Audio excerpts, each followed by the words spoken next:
Zhao Chi woke in the Ning Dynasty inside a dying border soldier. Hours earlier, he commanded one of his country's top special forces units. Now broken formation camp was distributing exiled women to desperate frontier troops. While everyone else wanted strong laborers, Zhao Chi deliberately chose frail Guilon. Her ruined noble background meant education, discipline, and intelligence the other soldiers ignored. Guilon expected another owner, but Zhao Chi saw a capable partner worth protecting. When Hawkface Wong tried taking her, Zhao Chi stopped his superior without openly rebelling. He even took Wong's half-piece of flatbread, effectively buying a wife with almost nothing. Zhao carried Guilon back to the 10th Squad's filthy mud hut while the camp laughed at his choice. He split the stolen flatbread with her, but starvation still could not make her trust him immediately.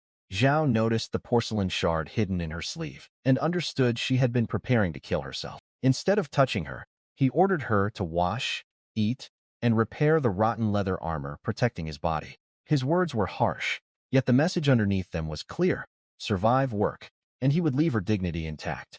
Guilon finally hid the shard, devoured the bread, and scrubbed away 2 days of dirt with freezing water. Beneath the grime, Zhao found a gaunt but unmistakably refined face that matched her fallen aristocratic upbringing. She had never repaired military gear before, yet she spent hours forcing a needle through the stiff leather. When Zhao woke, Guilon had patched every tear and tightened the loose shoulder straps instead of doing the minimum. That small improvement confirmed his gamble, because she could observe a problem, think independently, and solve it. He learned Guilon could read, write, and keep accounts, abilities far more valuable than raw strength inside an illiterate squad. Zhao promised that if she followed his rules, nobody in the camp would touch her while he remained alive. That night, the other soldiers returned with their women, filling the cramped room with ridicule, vulgar jokes, and open humiliation. Guilon endured it beside Zhao, discovering that his quiet presence was the only barrier between her and the camp's worst men. Deep after midnight, Hawkface Wong kicked open the door drunk and demanded that Zhao surrender Guilon for his entertainment. Zhao knew striking a superior publicly could mean execution, so he decided Wong had to disappear without becoming a military case. He immediately changed his expression, acted submissive, and told Wong he possessed something far more exciting than a woman. Zhao invented a story about finding a hidden gold token on a dead Skywolf scout during the previous day's skirmish. Years of miserable frontier pay made the word gold erase Wong's caution faster than any threat or argument could. Believing Zhao had buried the treasure outside camp, Wong followed him alone into the abandoned trenches behind the barracks. Zhao let the drunk officer dig beside a black rock until greed made him expose his back completely. Then the former Special Forces commander applied a silent chokehold and ended the struggle before Wong could raise an alarm. Zhao searched the body, recovered several taels of silver, and found a fine dagger Wong had stolen from a Skywolf centurion. He struck Wong's head against the rock and arranged the body to resemble a drunken fall in the frozen trench. Back in the hut, Zhao casually told the others that Wong had gone drinking and would not return that night. Guilon smelled the faint blood on him and understood immediately that the squad leader had never reached any tavern. Rather than lie to her, Zhao placed the captured dagger in her hand, trusting her intelligence enough to recognize the truth. He quietly asked who investigated deaths in camp and learned the garrison clerk earned less than 1 tael each month. That answer told Zhao exactly how much official concern a dead low-ranking squad leader was likely to receive. At dawn, soldiers found Wong frozen in the trench, and the camp clerk quickly judged the death a drunken accident. Wong's company sergeant Chuntan disliked the inconvenience more than he cared about discovering how the dead man actually fell. Zhao stepped into the bitter wind, shielded both officials from it, and slipped 2 taels of silver into each man's hand. Then he suggested the 10th Squad needed someone responsible to keep work moving until a formal replacement could be arranged. Chun immediately sensed that Zhao's sudden money and Wong's sudden death probably belonged to the same story. However, exposing the murder would embarrass the bribed clerk, reveal disorder under Chun's command, and create paperwork nobody wanted. The silver settled the remaining argument, and Chun publicly claimed Wong had been suppressing a promising soldier all along. With a few sentences, Zhao went from disposable recruit to acting leader of the entire 10th Squad. Chun warned him that a smart man survived by understanding which roads were safe and which powerful people required respect. Zhao thanked both officials and made it clear He understood that future promotions would require results as well as payments. Wang's childless widow was ordered away for assignment. Another reminder that frontier rules treated people like replaceable property. By evening, the squad gathered around thin millet gruel. But the dead leader's seat and ration of salted meat stood empty. Xiao, the strongest veteran in the room, tried taking the head seat because he believed seniority mattered more than Chun's decision. Zhao stopped him with one sentence, carried the squad leader's bowl over, and calmly sat in Wang's former place. He also took the thickest gruel and the single piece of meat, deliberately displaying every privilege attached to command. Xiao exploded, accusing a famous coward of pretending that one careless comment from Chun made him somebody important. When Xiao swung a huge slap, Zhao caught his wrist, hooked the ankle, and redirected the veteran's own momentum. The larger man crashed beside the fire pit before he understood how quickly the balance of power had changed. Zhao kept eating, without spilling his bowl, pressed Xiao down with one boot, and asked whether anyone else wanted to object. No one moved, because the technique they had just witnessed was controlled, efficient, and nothing like Zhao Chi's former cowardly reputation. He released Xiao only after the message landed, then declared that, from that night onward, his orders governed the squad. Zhao did not rely on fear alone. He immediately divided the remaining gruel among the soldiers and their women. He cut the salted meat into smaller portions and shared it with men who had expected another selfish leader. That tiny gesture shocked veterans, accustomed to officers taking every good ration, while subordinates survived on watery broth. Zhao promised that anyone who followed him would eat meat whenever he had enough to provide. Wu Lao Sansa accepted first, because one bite of real meat carried more weight than speeches about brotherhood ever could. Zhu followed just as quickly, recognizing that the new squad leader understood exactly how to reward useful loyalty. Xiao received only broth, a deliberate punishment that showed Xiao could distinguish submission from genuine cooperation. Still shaken by the earlier defeat, Xiao swallowed his pride because the next day's mission would punish an empty stomach even harder. Within a single day, Zhao had removed an abusive superior, bought official approval, defeated the strongest challenger, and secured command. Guilon watched those moves carefully, realizing the man who had chosen her was dangerous in ways the camp had not yet understood. She also saw that his violence always served a calculation, while his rewards went to people who accepted his authority and worked. For Zhao, control of the squad was not a final victory. It was the first resource he needed to survive the northern border. The men still lacked good weapons, warm clothing, reliable food, horses, and any protection from officers higher in the chain. His special forces experience could solve tactical problems, but this new world required money, manpower, intelligence, and political cover. By taking the head seat, Zhao had made himself responsible for every weakness the 10th Squad could no longer blame on Wang. That responsibility suited him, because surviving as a common soldier had already stopped being an acceptable long-term plan. With Guilon beside him and the squad finally listening, Zhao prepared to turn tomorrow's mission into the next step upward. After taking command, Zhao divided even his own meat with Wu Lao-san and Zhu, turning a tiny ration into immediate loyalty. He told the squad that anyone who followed him would eat better whenever he found a way to improve their situation.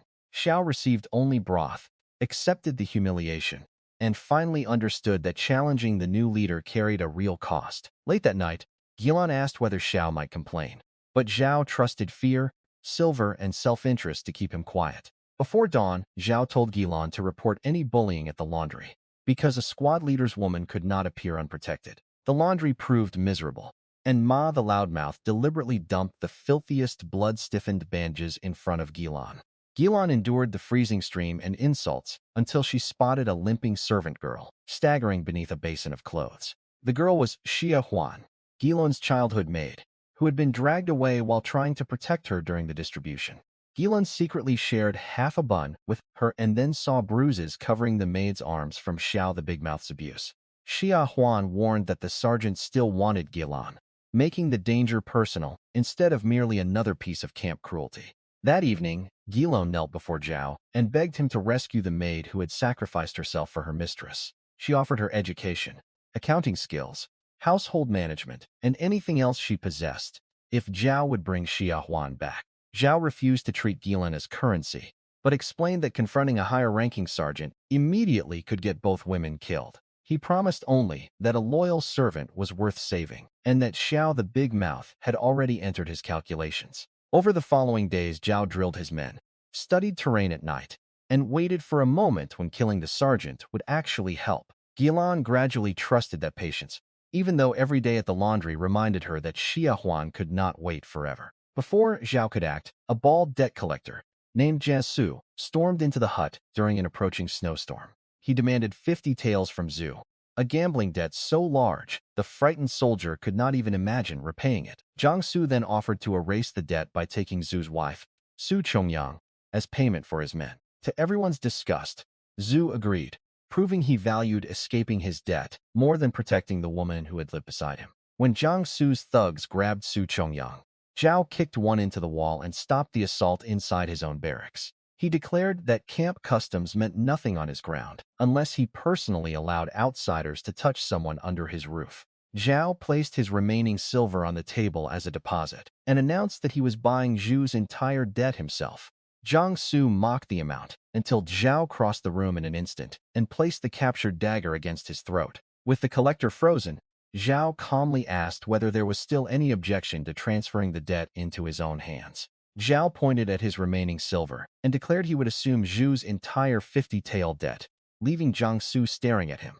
When Jiangsu mocked the offer, Zhao crossed the room before the collector could raise his staff and press the dagger to his throat. The blade touched the knot of Jiangsu's throat, and the man realized one small movement could end the argument permanently. Zhao asked again whether the debt transfer was acceptable. This time Jiangsu agreed immediately and stopped pretending camp custom protected him. Zhao sheathed the dagger and ordered the creditors out, leaving Zhu stunned that his leader had saved Su Chongyang and inherited the debt. Ah! He rolled and howled. Zhao Chi went to the table and picked up the debt note. Then Zhao Chi turned to the wailing man on the floor. Zhao Chi's only tapped his crotch with the dagger. He shook all over and nodded fast. Zhao Chi stood in disgust and didn't spare the useless husband another look. Zhao Chi turned to Su Chenyang, shrunk in the corner, clothes disheveled, tear stains on her face, trembling like a startled quail. Still, the wolf had just saved her. Xiaoqi went back to his seat on the bed platform and picked up the roll of parchment again. Shut the door, Xiaoqi said mildly. These past days, Su Xunyong hadn't bullied her, or gossiped like the others. Fellow sufferers washed to the same far shore. Su Chong looked up through her tears, then over at him, sketching with his head down. Trembling, she took the bowl and drank. Xiao sat staring into space. Having now seen his skill, he was more certain than ever. Wang's death had been his doing.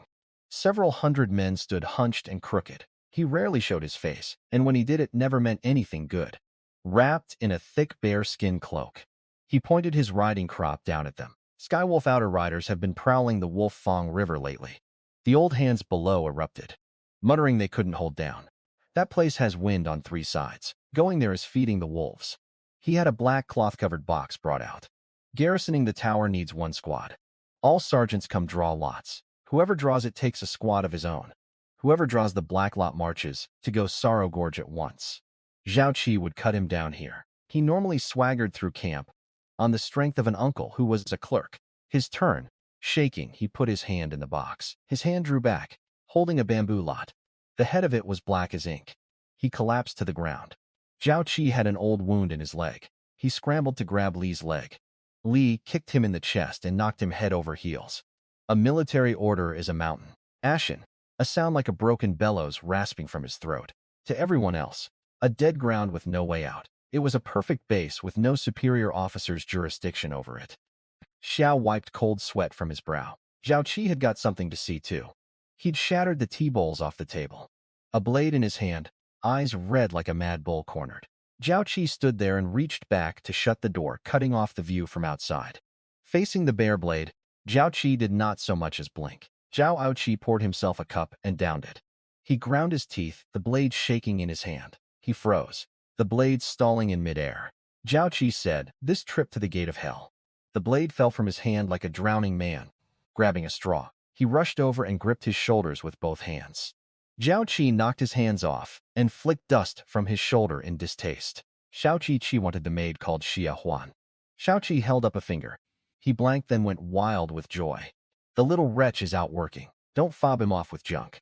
Zhao Chi stood and leaned in toward him. The frightened intermediary agreed before Zhao could change his mind. And 3 hours later, Zhao returned, carrying 2 brand-new iron cuirasses. Head down, shoulders drawn in, shaking all over like a leaf in wind. Clang! Zhao Chi dropped the cuirasses on the table. There was hardly a sound patch of flesh on Xiao Huan. She was afraid the embrace would hurt her more. At the familiar voice, those hollow eyes finally stirred. Her lips shook, trying to say miss, but no sound came, only a hoarse rasp in her throat. A wail tore out of her heart splitting. Miss! Guilon knelt too and pulled the sister she'd grown up with tight into her arms, tears falling like a snapped string of pearls. These wounds, whip marks and burns, she murmured as she checked them over. She'll need a good while to heal. Zhao Chi did not take part in the tender scene. Zhao Chi went to the table, pulled a long swallow of cold water to wet his throat. Zhao Chi set the jug down, cutting off the sorrowful reunion. She was a woman of the sharpest mind, a wolf who ate men without spitting bones. Zhao Chi unfastened his collar button and sat. Zhao Chi pointed at Xiao Wan on the floor. Xiao the big mouth doesn't want to go to Ghost Sorrow Gorge. Zhao Chi went in his place, springing up like a cat with its tail stepped on, face white as paper. Zhao Chi gave him a flat look. He dropped onto the bed platform. Going there is feeding the wolves. Zeus' face went green with fear. The mood in the hut plunged to freezing. The very name Ghost Sorrow Gorge could quiet a crying child at night. Guilon swayed, her face gone bad. She stared at him in disbelief. She bit her lip near to bleeding for one Xia Huan. Zhao Chi stood and swept his eyes across the room. No reading a commander's face. Zhao Chi walked up to her and roughly wiped the tear stains from her face. Someone did, so there's a price. This time, Zhao Chi traded Ghost Sorrow Gorge to get her back. She drew a deep breath, and the panic in her eyes slowly drained away. She looked him dead in the eye, rims red, every word clear. Even if a mountain of blades and a sea of fire lie ahead, Zhao Chi Guilon swear it. Zhao Chi turned, waved a broad hand, and cut off Xiao and the others wailing. Take everything they can carry. Tomorrow mid-morning they break camp. The quartermaster was a fat man with an oily face, surname Go. Everyone called him Go the Skinner. Ordinarily, the rice he handed out came with 30% sand mixed in. He pointed at the sacks on the ground, then at 2 skinny old horses tied nearby. Zhao Chi went over and kicked the rice sack. The grind of grit came from inside. Zhao Chi looked at him with something not quite a smile. The brothers are going to go Sorrow Gorge to spend their lives for the higher-ups.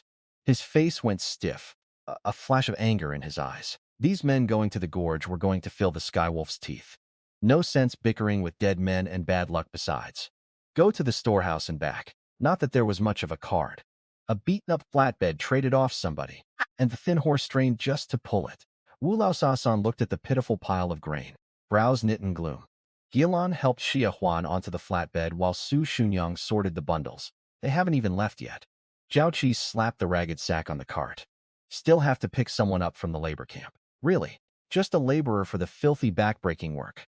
The labor camp was worse than broken formation. It was a livestock pen. The labor camp announced itself before they reached it did, with brine-soaked whips cracking across prisoners who had tried stealing food. A ring of laborers stood watching, every one of them sallow and gaunt, eyes gone numb. Zhao Chi stopped, his gaze crossing the crowd to the man being flocked. He only glared with bloodshot eyes fixed on the overseer.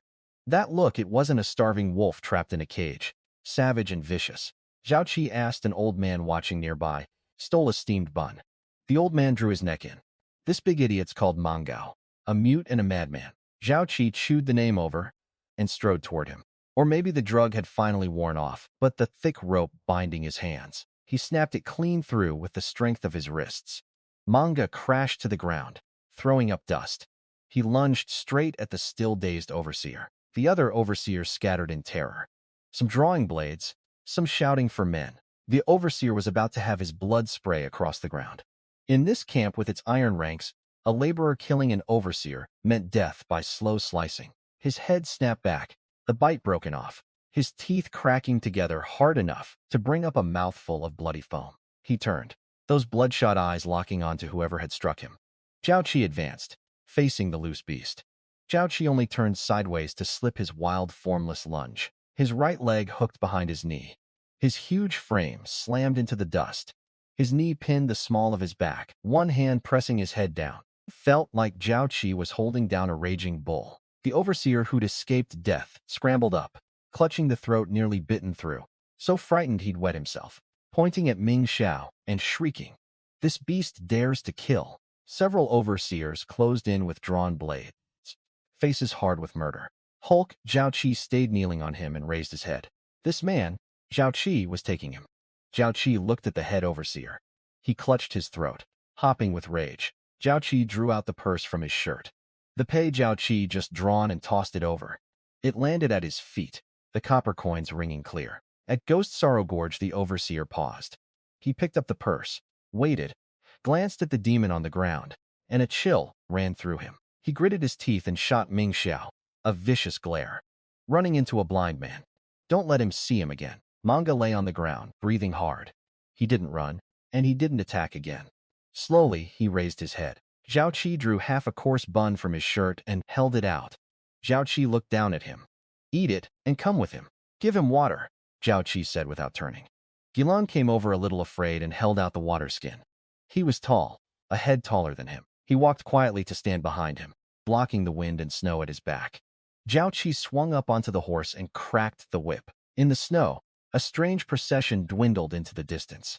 For soldiers who didn't want to go, for frail women, a lame mate, and a scar-covered Mongo, the two thin horses panted white fog, ice beating on their lashes. Zhu dragged to his feet, stealing looks at the giant shadow following behind Ming Zhao. Since eating that bun, the big idiot had truly followed at the rear without a sound.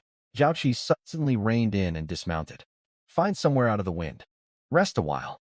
Zhao Chi pointed at a big wind-carved rock by the road. "The gorge is still far." Zhao Chi gave him a glance. Zhao Chi ignored them and walked to the back of the column. Manga leaned against the rock, face ashen, forehead sheeted with cold sweat. His ragged clothing was already soaked through with blood and putses.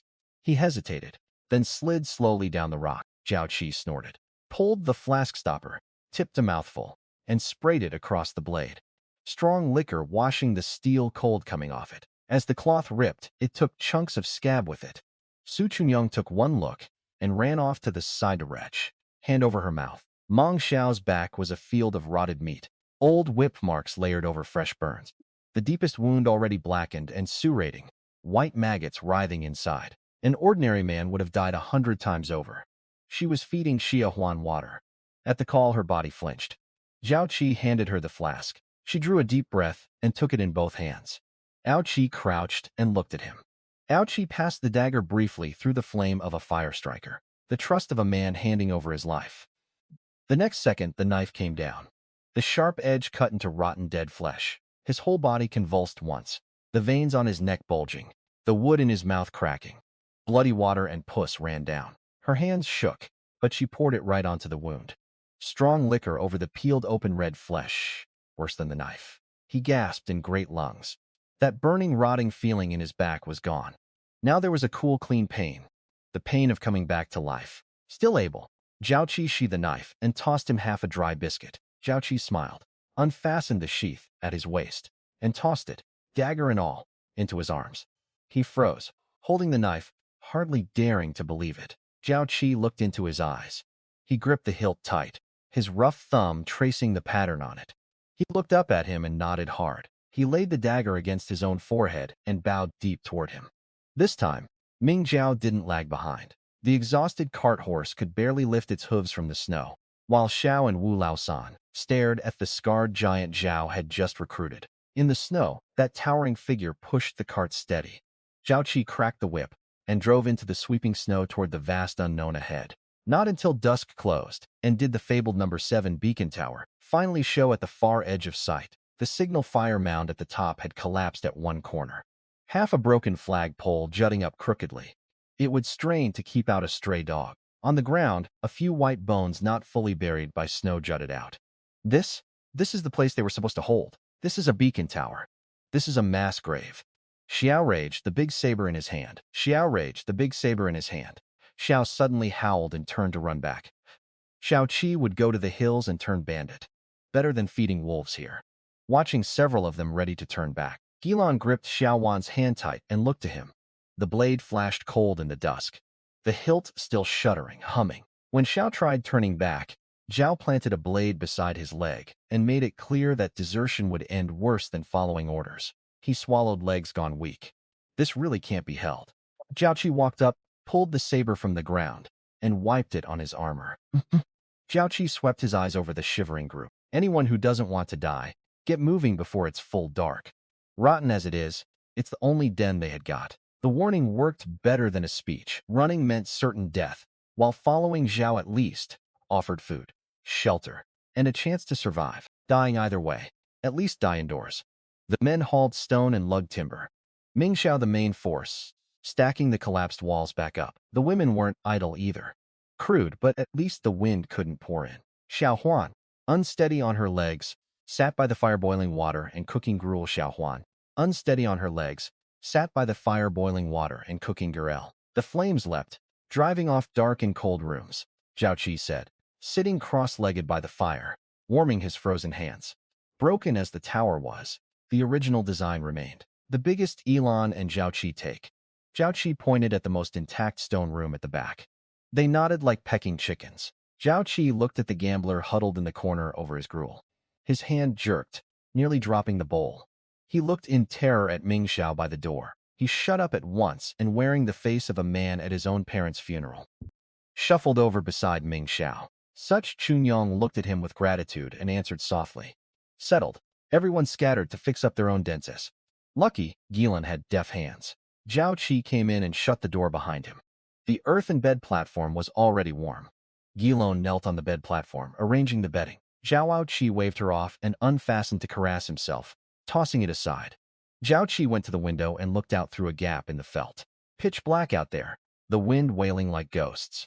Coming in, Zhao Chi had kicked a few black stones by the door. Looking at their future, Zhao Chi turned and smiled. Zhao Chi sat on the edge of the bed platform, pulled off his boots, and sank his feet.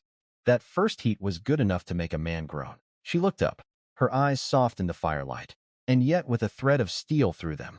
No regrets, she said quietly. In the capital, Zhao Chi was a bird in a cage, only waiting to be chosen here. Guilon called the crude stone shelter home, and Cao mocked the word because he intended to build something far better than broken caves. She looked up at this arrogant man. Take back the mansion in the capital. A fool's dream, but somehow coming from his mouth, it carried conviction. She smiled, blew out the lamp, leaving only the red glow of the fire. Zhao Chi was a normal man and one who'd held back a long while. The great shared bunk had made it impossible before. She was his woman, whether she wanted it or not. Some duties come with the place. Her body went tit as a bowstring at once. She could plainly feel the change in him, a dangerous, insistent signal. She wanted to shrink away. Shame, telling her to fold into herself. This was a duty she had to meet, even the only repayment she had to give. Zhao Chi felt her draw a long breath, and for the first time put her arms clumsily and obediently around his neck. She felt something wrong and started to open her eyes. A rough hand clapped over her mouth. Zhao Chi was against her ear. The wind outside was wrong. Threaded through the howling north wind was a note that didn't belong. The crunch of feet breaking through a hard crust of snow. Guilon huddled under the covers. A blade slid in through the gap in the door, working it little by little. The door pushed open a crack. He cocked an ear to the sounds of the room first, then swept the bed platform with a thief's eyes. The bed platform was lumpy, plainly someone asleep. His pupils shook violently, and he moved on reflex to struggle and cry out. That short, muffled sound of a blade opening skin and windpipe.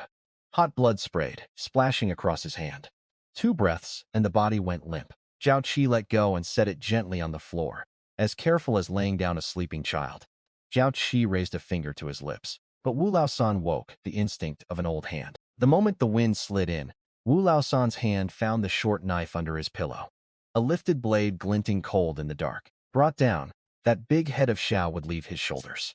Never mind who it was. He heard kill, and that viciousness drilled into him, and piles of the dead burst out at once. The scout, hooded by the quilt, could neither see nor scream, the thick cloth choking his cries back into muffled grunts. Shh! Ma, the loudmouth shrieked, then clapped a hand over her mouth. Right then, the right-hand door that had been shut swung open with a bang. A huge black shape hurtled out, wrapped in wind and snow. The two of them tumbling into the snow. Like an enraged bear, he pinned the scout beneath him. The scout's legs thrashed the snow, his eyes bulging, tongue-ling. Behind him, Wu charged out, clutching his trousers. The man gambled like his life depended on it. The scout's body arched, then went still. Zhu gasped, his hands still shaking. but a sick excitement on his face. "Give it here."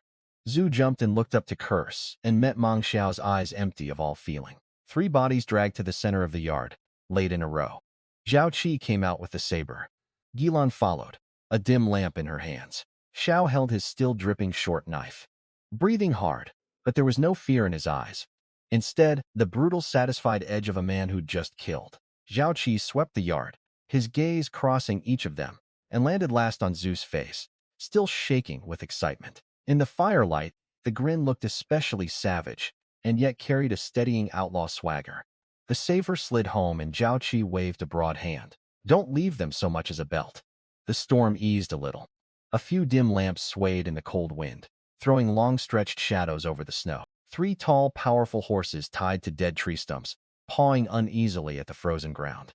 These were true grassland stock, everyone's sleek and strong coats gleaming, fine oxhide saddles on their backs and bulging saddlebags. Heavens, Xiao's eyes went straight, his throat working. These are Skywolf war horses. Xiao couldn't help reaching for the nearest black horse. The black horse had a fierce temper. He sat down hard in the snow and scrambled back. The black horse sensed him coming, ears pricked, about to blow again. The horse was stunned and jolted by an aura fiercer than any wolf's. The black horse resisted everyone else, but Zhao calmed it with steady hands until the animal finally accepted him as its rider. Half an hour later, in the tower's main hut, the fire burning high. 3 bodies stripped to their undershirts, tossed by the door. The mood in the room was festive as New Year. Xiao was tugging a boot onto his foot, a bit big, but he was grinning ear to ear. Zhao Chi sat by the fire, reading a sheepskin scroll, pulled from one scout's shirt by the firelight. He glanced around and seeing no one watching, quietly reached to slip it up his sleeve. That thing's carved with the Skywolf's wolf god totem. A dangerous amulet on the table made the man's hand freeze, and he tossed it back at once, rather than risk claiming something beyond his station. His attention was all on the scroll. The drawing was crude, only a few winding lines and marks like a child's scroll. This was no ordinary march map, an extremely concealed route for a surprise attack. These 3 scouts weren't out raiding for Grang. They were scouting a road. His fingers tapped lightly on the scroll. The Skywolf's main force wanted to borrow this path. The old Chi would probably have wet himself by now. The smile on his face enough to make Guilon uneasy. Turns out it's a golden bowl. Zhao Chi stood and clapped his hands. The clamor in the room cut off at once. Zhao Chi pointed at the pile on the table. The dried beef and the loose silver split by head. They grabbed silver and meat and stuffed it away. Zhao Chi turned to Guilon, kneeling quietly to the side. "Whoever's blade breaks comes for one. Those are their legs and the capital that keeps them alive from here on. These horses get fed well. That's cutting off their legs." She flinched, then raised her head, met his eyes, and nodded hard. That was setting the claim in this little band. Handing the most vital strategic goods to his own woman told everyone that Guilon's word was his word. Xiao waved a contented hand. Zhao Chi suddenly kicked over the wood pile by the fire basin. Zhao Chi looked coldly at these fools who didn't know death from life. Guess whether the next lot is 3 or 30. The temperature in the room dropped to freezing. A percent force would surely come to check. Zhao Chi went to the door, threw aside the heavy curtain, and pointed at the black snowbound night. Zhao Chi was going to turn this place into a hall of hell. These wolf pups walk into and never walk out of. No one dared complain at all. Zhao Chi stood on a boulder at the mouth of the pass. The curved blade Zhao Chi just captured in hand, watching the crew of ducks driven onto the perch. Dig 3 more feet down and pack the bottom with sharpened stakes. His viciousness had taught him this was no joke. Wu Lao San's no slacking. Zhao Chi turned and roared the other way. He jolted and dropped flat, arranging the camouflage layer bit by bit with frozen hands. The task Zhao Chi would set them was far beyond what these common soldiers could grasp. Building chains of death traps along the narrow, unavoidable path through the pass. The 2 of them climbed against the wind to a cliff on the side of the pass. The ground here was treacherous. Zhao Chi pointed at a boulder teetering overhead. He nodded, grabbed the coarse rope and climbed up like an ape. His movements were clumsy, but his strength was astonishing. A rock of several hundred jin he wedged into a delicate balance with the rope. One light cut, and it would be an avalanche. What boiled in it wasn't gruel. It was pungent pine resin. This was the improvised firebomb Zhao Chi would specifically laid out. Pine resin fed the flame. "It can," Guilon said, watching the bubbles roll. "It can kill, and it can save their lives. Remember, Don't spill a drop. This stuff catches the instant it touches flame. In that moment, she was no longer the young lady who could only embroider. She didn't even notice herself that she was imitating him. Deep into the small hours around 2 in the morning, the time a person is most exhausted. The night at its blackest, the work in the pass was finally done. Zhao Chi pointed at the whole stretch of flat, gentle roadway inside the pass. Zhao Chi gave a cold laugh. Zhao Chi wanted them half dead before they even see them. Several vats of cold water went over the road surface. A thin dusting of loose snow on top made it a natural skating rink. Short of a divine steed, nothing keeps its footing. Pit traps, falling rock, ice fire, a chained killing array. Xiao asked, arms wrapped around himself, teeth chattering, snot frozen at his nose. Ambush his ass, lie in a snow hollow all night, and the Skywolves won't have come before they had turned into ice sculptures themselves. Once the defenses were prepared, Zhao sent the exhausted squad back into the warm stone shelters to eat, recover, and save strength for the coming fight. The bed platform burning hot. The warmth washed over them, and their strung-out nerves went slack at once. Xiao Wan and Zhu had long forgotten courtesy. With such Chongyang, she checked the seals on each of the resonant cinder jars, stacking them neatly by the door. Her hands were already smoke-blackened, her eyelids fighting each other, but she pushed on. Zhao Chi stopped and tapped her shoulder lightly with the tip of the bow. Zhao Chi plucked the jar from her hands and set it aside, cutting off her work bluntly. Look at those two hands shaking. They can be sealed after the men rest. Zhao Chi gave her a push toward the inner room. The push made her stumble, but a strange warmth rose in her chest. The words were harsh, but she understood them. He stood there like an iron tower. The dagger Zhao Chi had given held in his arms. Zhao Chi made the last adjustments to an arrow. He turned, looked at him, pointed outside, then shook his head. Zhao Chi looked at his stubborn set and smiled. He didn't keep standing, though. He slid down the doorframe, one knee up, back against the boards, and closed his eyes in a light dose. He opened his eyes, bloodshot, but strangely clear. He took the skin without ceremony, tipped a big mouthful, and handed it back. Zhao Chi took it, but didn't rush to drink. Zhao Chi turned his head, watching him with something not quite a smile. His fingers tightened, hooking the hilt on reflex. Zhao Chi shook the skin, his gaze burning. Zhao Chi was a company sergeant in the Shin's army of Guangzhou. That was 3 years ago. That year, there was a great drought. That dog of a garrison commander, Xiao Yuchong, held back 70% of it. Zhao Chi went to demand an accounting. Xiao Yuchong told him to get lost and drove those crippled brothers out the camp gate. That night, Zhao Chi took a knife into his great tent. He raised his head and looked him dead in the eye. Zhao Chi knew his life was over. Zhao Chi tipped another mouthful of water, but killed too few. Zhao Chi tossed the empty skin aside, ambition burning in his eyes, fiercer than his. Zhao Chi stood and clapped his broad shoulder. They see one, they kill one. The fire burning in those eyes was hotter than anything he'd seen. He rose slowly and went down on one knee like a golden mountain toppling. He clasped his fists and gave a formal military salute, the kind the Shin's army gave only to a supreme commander. Dawn. The sky lightened, the storm slowly stilling, only stray flecks of snow spinning in the air. A big hand slapped his shoulder. Up! Ming Xiao, brief and to the point. Zhu swallowed the curse hole, drew his neck in, and started pulling on his shoes. The already flimsy wooden door was slammed by something heavy. A run of crashes that shook the whole room, dust sifting down. The room dissolved into chaos. Women shrieking. Men fumbling for trousers. That madman scared him half to death.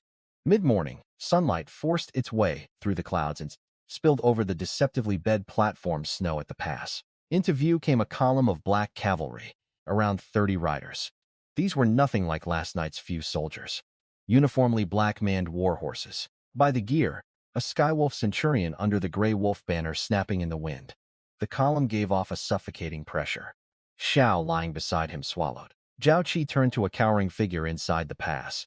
His face was whiter than the snow.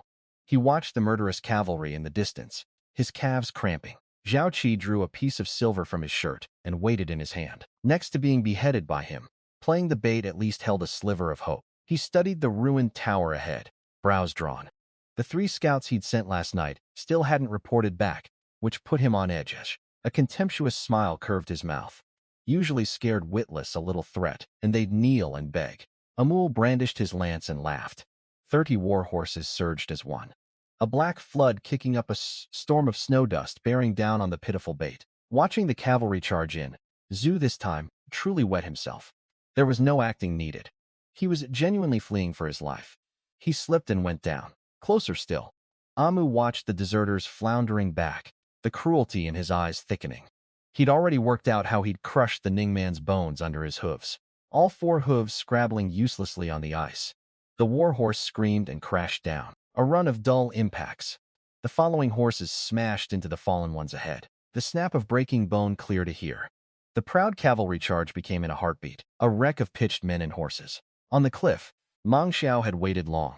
At the whistle, his bloodthirsty eyes snapped open. The dagger flashed cold, and the toaded at the sound rumble. They came down square on the mouth of the pass. Two riders and their mounts were crushed to pulp. The whole column was cut through the middle. Amul stared in despair at the sealed retreat behind him. Guilon and Sud Xunyang and the others.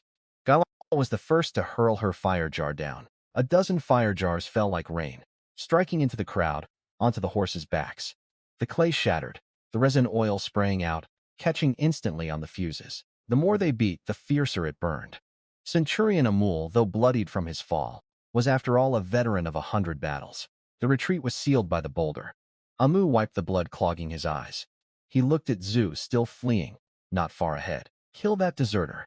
Break into the tower.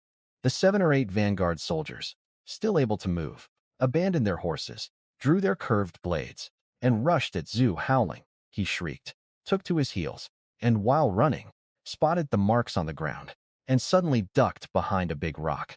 The Skywolves chased too hard. At the bottom, sharpened stakes. The few behind, cushioned by the 3, weren't killed outright, but took stakes through arms or thighs. Now, Xiahu and Wu Laowan, long lying in wait behind the sheep and horse wall, had their eyes red with pent-up bloodlust, a spray of red and white. Wu wasn't to be outdone, hacking at the men stuck in the pit.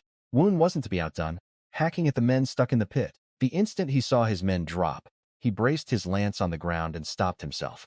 Watching his men slaughtered by this rabble, his fury boiled over. He roared and, swinging the lance, drove Xiao and Wu Laosan back single-handed, forcing them toward the tower's mouth.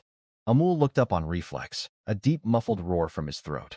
Amu went white with shock, the pressure standing every hair on his body on end. He could only raise the fine iron lance crosswise to block clang. It was a collision of pure force. The immense force ran down the lance. A head the size of a bushel flew up, spraying a throat full of hot blood over that fine chainmail. The Skywolf Centurion dead Meng Xiao stood by the body, panting, that mass of savage scars ghastly in the morning light. The soldier grinned and started to swing himself up. Guilon's face went white in an instant. She had no blade in hand, and Zhao Chi was not at her side. The Skywolf gave an agonized scream. The 10 fingers each connected to the heart, and the pain tore his grip loose at once. Guilon gasped, slumping against the parapet, as if drained. She looked at her own hands. No blood, but trembling hard. Xiao, having cleared the inner side, wiped the blood from his face and pointed at the boulder blocking the paths. The rock hadn't fully sealed the view. Ning Xiao took the lead, dripping blade in hand, and vaulted the rubble. Xiao Zhu and the rest hurried after. They braced for a hard fight outside. Yet, when they cleared the boulder and saw the scene, they all froze. The fire had died down, the air thick with the sickening smell of scorched flesh. Standing in front of them, blocking the only exit, was one man, him, long blade in hand, holding the sole way out. Truly one man at the gate, a Skywolf on fire. Head to foot, charged, screaming, trying to take him with him. Another tried to slip in from the side. A backhand cut severed his arm. Every stroke of his went for the kill. This is their squad leader. Zhao Chi unslung the stiff bow from his back, knocked and drew. The arrow flew and took him square in the back of the heart. Zhao Chi looked up at Meng Xiao and the others crawling out from behind the boulder. Xiao and Wu Laosan straightened their backs and roared it together. In this chaotic age, follow a ruthless man like this. Clear the field, Zhao Chi ordered. Give the lot who thinks of coming something to weigh. They swarmed in and began stripping the spoils with practiced hands. This haul far outstripped the last. Soon a blood-stained sealed letter came out. Zhao Chi opened it and his brow drew tight. The main host, a piece of intelligence, vast as the sky, and a death summons. Zhao Chi tucked the letter into his shirt. Zhu Shou on watch at the outer edge came stumbling back. He pointed toward the far side of the pass. In the driving snow, hooves like thunder. His name was Maku, a company commander of the Yunjo Patrol Battalion. He spent his days not on killing skywolves, but on shaking down merchant caravans and bullying stray soldiers along the border. This was a mountain of gold. Makawi ignored his salute entirely and pointed his crop. They killed these with their lives. Makawi sneered, killing intent beard. He didn't care whether it was broken formation or the 10th squad. The 50 riders behind him drew bows as one. Mungao gave a low growl, the heavy blade about to rise. Zhao Chi put out a hand and stopped him. Didn't think Zhao Chi would meet a live one today. Zhao Chi turned sideways, pressing close to Meng Xiao, seeming to soothe the big man. Don't, Zhao Chi called as Zhao Chi went. Zhao Chi had something to say. This is all a misunderstanding. Zhao Chi had important intelligence to report. He snorted with contempt, walked his horse forward 2 steps, and bent down to hear what oil this fellow might squeeze out. The fawning smile turned savage as a demon's in an instant. In the moment, Zhao Chi pressed close to Meng Xiao. A line of blood shot out, an air-leaking gurgle in his throat. Unable to believe he died. Blade held level astride the horse, killing air to the sky. Let him see who dares move. Twang twang o string sang. Meng Xiao had somehow gained a boulder. Holding his stiff bow, he loosed 3 arrows from on high. Zhao Chi spurred forward, and the saber riding the horse's force cut down the nearest guard, armor, and all in a single stroke. The 40-odd riders left were dumbstruck. A man who looked like a lieutenant raised a hand, signaling the column to hold. That soldier who'd killed Manhwa, lieutenant asked, his face grim. Killing a patrol battalion company commander. Zhao Chi reined in, flicked the blood from the blade, and gave a cold laugh. Manhwa has now been executed. His name is Zhao Chi. Zhao Chi raised the bloodied blade high, his gaze of crossing the riders' faces like a blade's edge. Zhao Chi pointed at the bodies on the ground. Commander Maku and these brothers unluckily met Skywolf seats and fell fighting for the country. There are 30 Skywolf heads here. Zhao Chi fixed the lieutenant with his eyes and said slowly, take the heads back for promotion or die here with Makwai's ghost. Every rider's eyes went to the lieutenant. He was a smart man. He looked at the pile of solid real Skywolf heads. Now, a nod took them for free. Basu drew a deep breath, the grimness leaving his face for a complicated smile. His name is Basu. Commander Ma did indeed fall fighting for the country. That was the deal struck. Zhao Chi smiled and lowered the blade. General Bao is a man who understands. This favor today Zhao Chi Bao will remember. Zhao Chi jumped down and wiped the blood from his hands. Zhao Chi glanced at the sky. The front of the tower finally went fully quiet. Everyone went back to clearing the field. It was a jade pendant half a palm wide, white as mutton fat carved with a lifelike gray wolf. Wu leaned in for a look and made a face. She set down the arrows and took the pendant from Ma the loudmouth. The instant it touched her hand, its fine oiled texture made her heart jump. She held it up to the snow's reflected light and studied the grain and the carving. Wu Laoand and Ma the loudmouth near enough had their eyes pop out. This is no broken jade. Zhao Chi walked over and Guilon handed him the pendant. That man was likely more than a simple centurion, she cautioned. Zhao Chi knew nothing of jade, but Zhao Chi trusted her eye. More to the point, her warning, killing a member of the royal house, given how the Skywolves did things, meant they would surely come for revenge. This they hold on to for now. The biggest haul, apart from the pendant and silver, was that band of horses. Some killed or hurt in the fight, but a full 15 unwounded remained. Heavens, they were made this time. Xiao circled the herd, touching this one, patting that one, grinning too wide to close his mouth. Their rotten stable, crammed to death, holds 5 horses. One night of this wind and snow, and they'll all freeze by morning. Zhao Chi patted the black-maned horse's neck. The remainder they take to Yo. The decision made, but trouble came. That was the rock Ming Xiao had dropped to crush the enemy. Cut off their retreat clean. The rock was too big and wedged in the narrowest spot. Xiao gave it a test push. The thing weighed several thousand jin at least. Zhao Chi clasped his hands behind his back, walked a circle around the boulder, and rapped the stone with the hilt. Soon, a bonfire was lit against the boulder. The fire grew and grew. A full half-hour it burned until that blue-gray granite glowed red. He didn't understand, but his obedience was total. The ice water hit the scorching rock, the sound of the stone's inner structure shattering. When the steam cleared, everyone saw with amazement that the once unbreakable boulder was covered in web-like cracks. Pieces even fallen away in places. He fetched the big iron hammer and swung it down. Xiao and Zhu gaped. jaws near dropping to the ground. The way they looked at him now was past worship. It was like looking at an immortal. They truly couldn't understand why he'd once played the fool. Zhao Chi clapped the dust off his hands. They were going to Yunhao to report the military situation, take the women and deal with all the dead and wounded horses. Wu Lao-san was so thrilled. This horse meat will last them the whole winter. His wife had never been so happy either. Zhao Chi looked last at him. He nodded hard and gripped the knife in his hand. Blood seeped through the cloth, dragging a glaring red streak across the pure white snow, giving off a smell of blood that set the heart pounding. "Xiao, hide the horses in the trees and keep watch," Zhao Chi ordered. "These are their whole squad's private property." Xiao thumped his chest, eyeing the herd hungrily. Every one of them was pure white silver. Zhu followed on a chestnut warhorse. 2 men, 2 horses, one ahead of the other, galloping over the snow toward the Yunzhou garrison. The garrison gate loomed high. One of them looked the 2 of them up and down and sneered. Zhao Chi had urgent military intelligence and request an audience with the commander. The gate soldier laughed at Xiao's wrapped bundles, never realizing the cloth concealed enemy heads, and intelligence urgent enough for the officers inside. The king of hell is easy to see, but the little demons at the gate are the trouble. The Skywolves mean to make a move right under their noses. Too late and well take the fall. He weighed the silver, and his face eased considerably. He ambled off and came back a moment later, the cold wind stinging their faces raw. Zhao Chi stood ramrod straight at the gate. Zhao Chi pressed down the anger and let his voice drop the target best just go home. The soldier flared at that, planting his spear on the ground.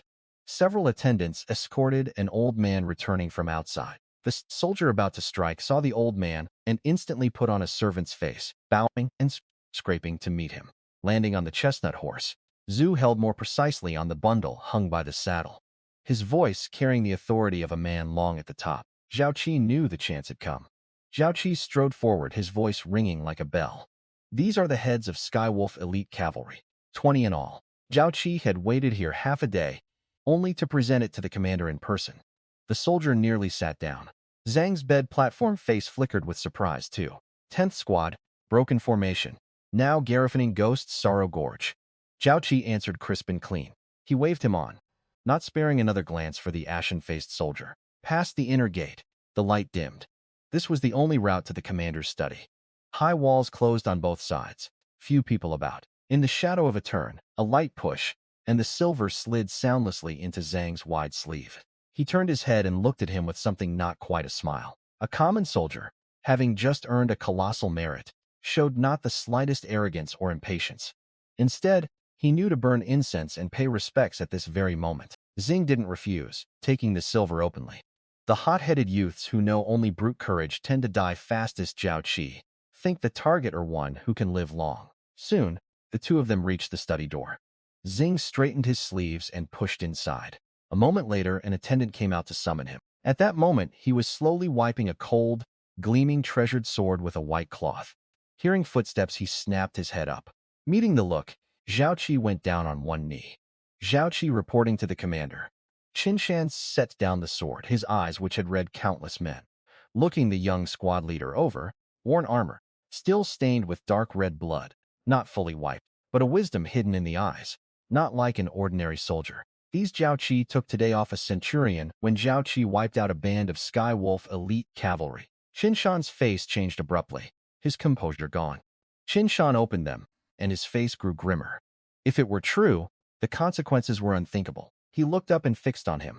20 in all, including 1 centurion. A kill ratio like that, even his most elite guard battalion might not manage it. If the commander doesn't believe him, come and see. Qin Shan narrowed his eyes and strode out.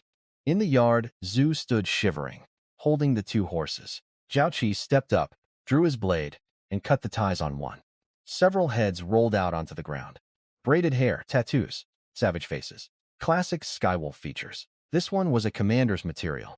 "Sir," Zhao Chi timed it right, and handed over the black horses. Truly a horse in 1,000. And the man was this sensible. Besides, those 3 together were enough to move any man in power.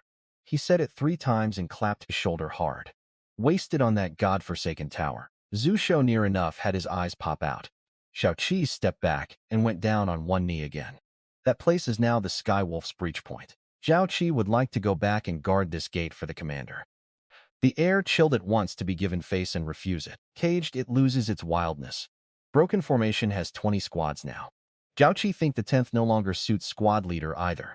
This one had ambition and ability. Appoint Zhao Chi as its company sergeant, garrisoning Ghost Sorrow Gorge with full charge of its defense. Stores are tight right now.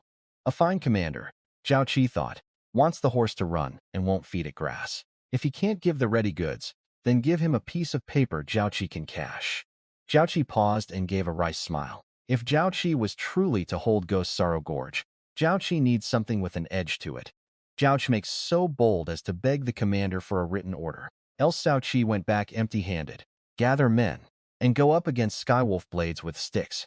They would all be dead before the commander's support ever arrives. Hearing it was only scrap from the old armory, and that Zhao Chi would haul it back himself from Broken Formation, he waved a hand at once. As long as Zhao Chi had breath, the Skywolves won't take half a step through Ghost Sorrow Gorge. He looked at the young man. Zhao Chi smiled, said nothing, and swung up onto the horse. Not until the two riders were well off did Qinshan ask Zong in the study. Zhu Shou behind him, still wearing the ache of loss on his face. Zhao Chi whipped the crop through the air, a crisp crack. Zhao Chi looked back at the shrinking garrison and sneered. Zhao Chi would have to read faces just to sip broth. Heaven is high and the emperor far away. Zhao Chi, do as Zhao Chi please. Take the hills and be king. The black pine grove was silent. The storm howled through the treetops, but deep in the wood it was dead quiet. Whoa!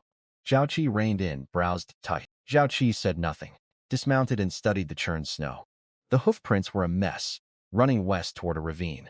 Zhu shrieked, pointing at a crook-necked old pine. Seeing him, he thrashed desperately near tears. Zhao Chi drew his blade and threw it, cutting the rope. He plunged headfirst into a snowbank, landing face down. He spat out the rag, crawled up, and knelt before him. A grown man, his eyes red-rimmed. He slapped himself hard across the face. Both Shu and Zhao Chi paused. Wearing red and pretty too. She pretended to be lost in the wood. Zhao Chi saw she was just a woman in this bitter cold. When Zhao Chi woke, Zhao Chi was already hung in the tree, and a dozen of them had made off with every horse. Zhao Chi cut off the lament. Zhao Chi glanced at the row of hoofprints running west. This is bandits for certain. Follow the prints, and they would find them. The three of them following the prints through the snow. It's light on the snow, keeping the prints clear. Hearing Sergeant, Xiao couldn't believe it.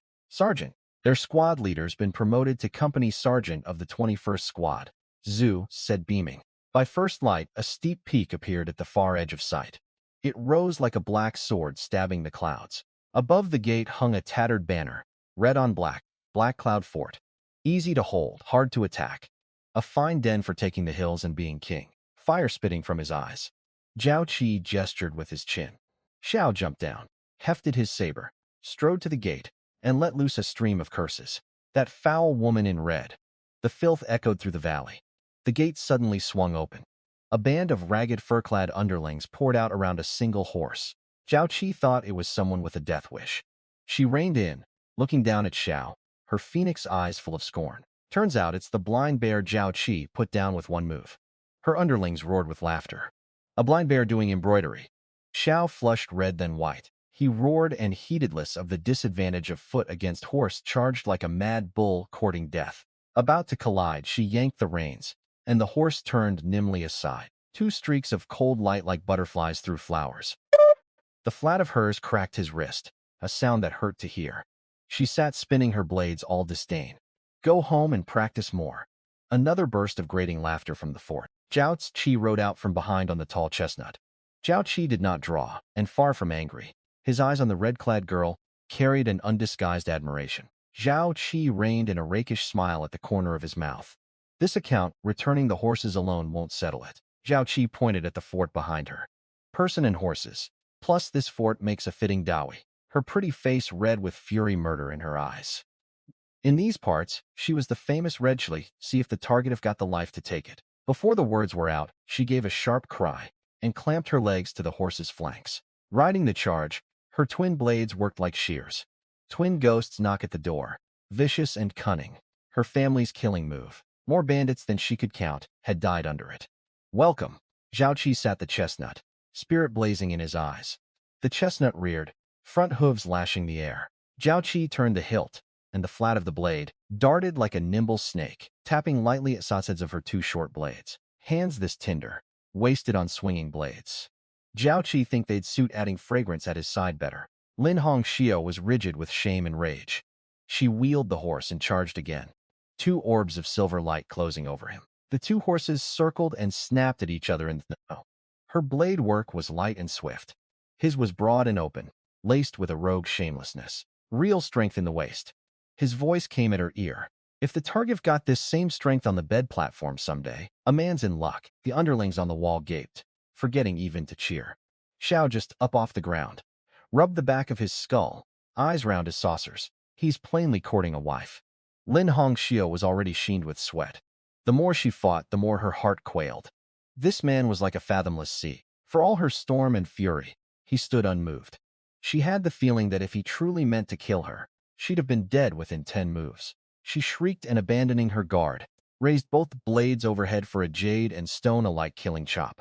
The teasing left his eyes and his spirit flared. As the horses crossed, Cao released the reins, planted both feet in the stirrups, and launched himself from the saddle toward his opponent. Zhao Chi had landed on her horse right behind her. Panicked, she moved on instinct to jab back with a hilt. One big hand shot out and hooked her slim wrist, twisted it back, pinned both her arms behind her, and her twin blades hit the ground with a clatter. Zhao Chi lowered his head, chin against her burning shoulder, hot breath spilling across her sensitive neck. She was rigid, as if struck by lightning. In all her life, other than her father, no man had dared come this close, let alone hold her this improperly. His palm gave her waist a squeeze, neither light nor hard. Move again and Zhao Chi would not be so polite. Zhao Chi did not mind letting everyone see how the chieftain of Black Cloud Fort turns tame in a man's arms. She glanced at the dumbstruck Xiao and the others. Her body went soft, not daring to move. Her pretty face red enough to drip blood, tears swimming in her eyes. Zhao Chi smiled and breathed in the faint fragrance of her hair. This rouge horse ran fierce but tamed. That's when it had flavor. With that, Zhao Chi lingered not at all.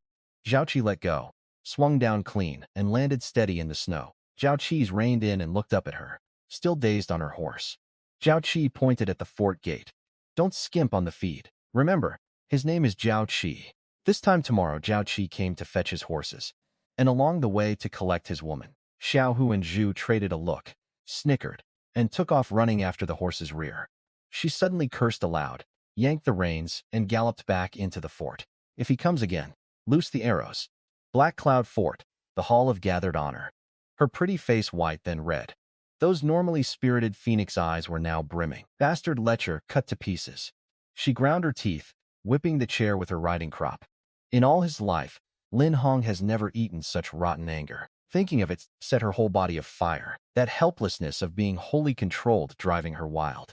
That man's burning chest and that big hand working evil at her waist. A man like a black iron tower charged in the side door. The slabs of meat on his face all trembling.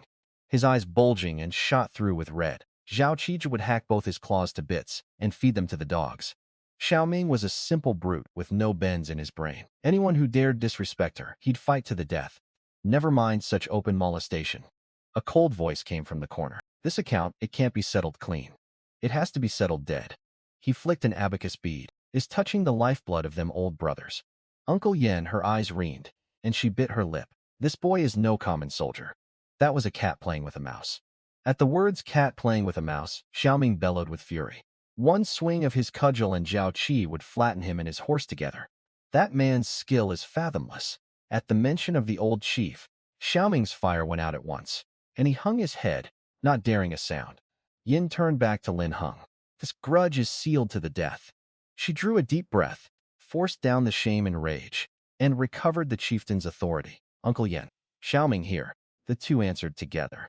They had worked this mountain road for years. Bring out every trick they had got to defend this place. Yan narrowed his eyes, a cold, life-wrecking cunning in them.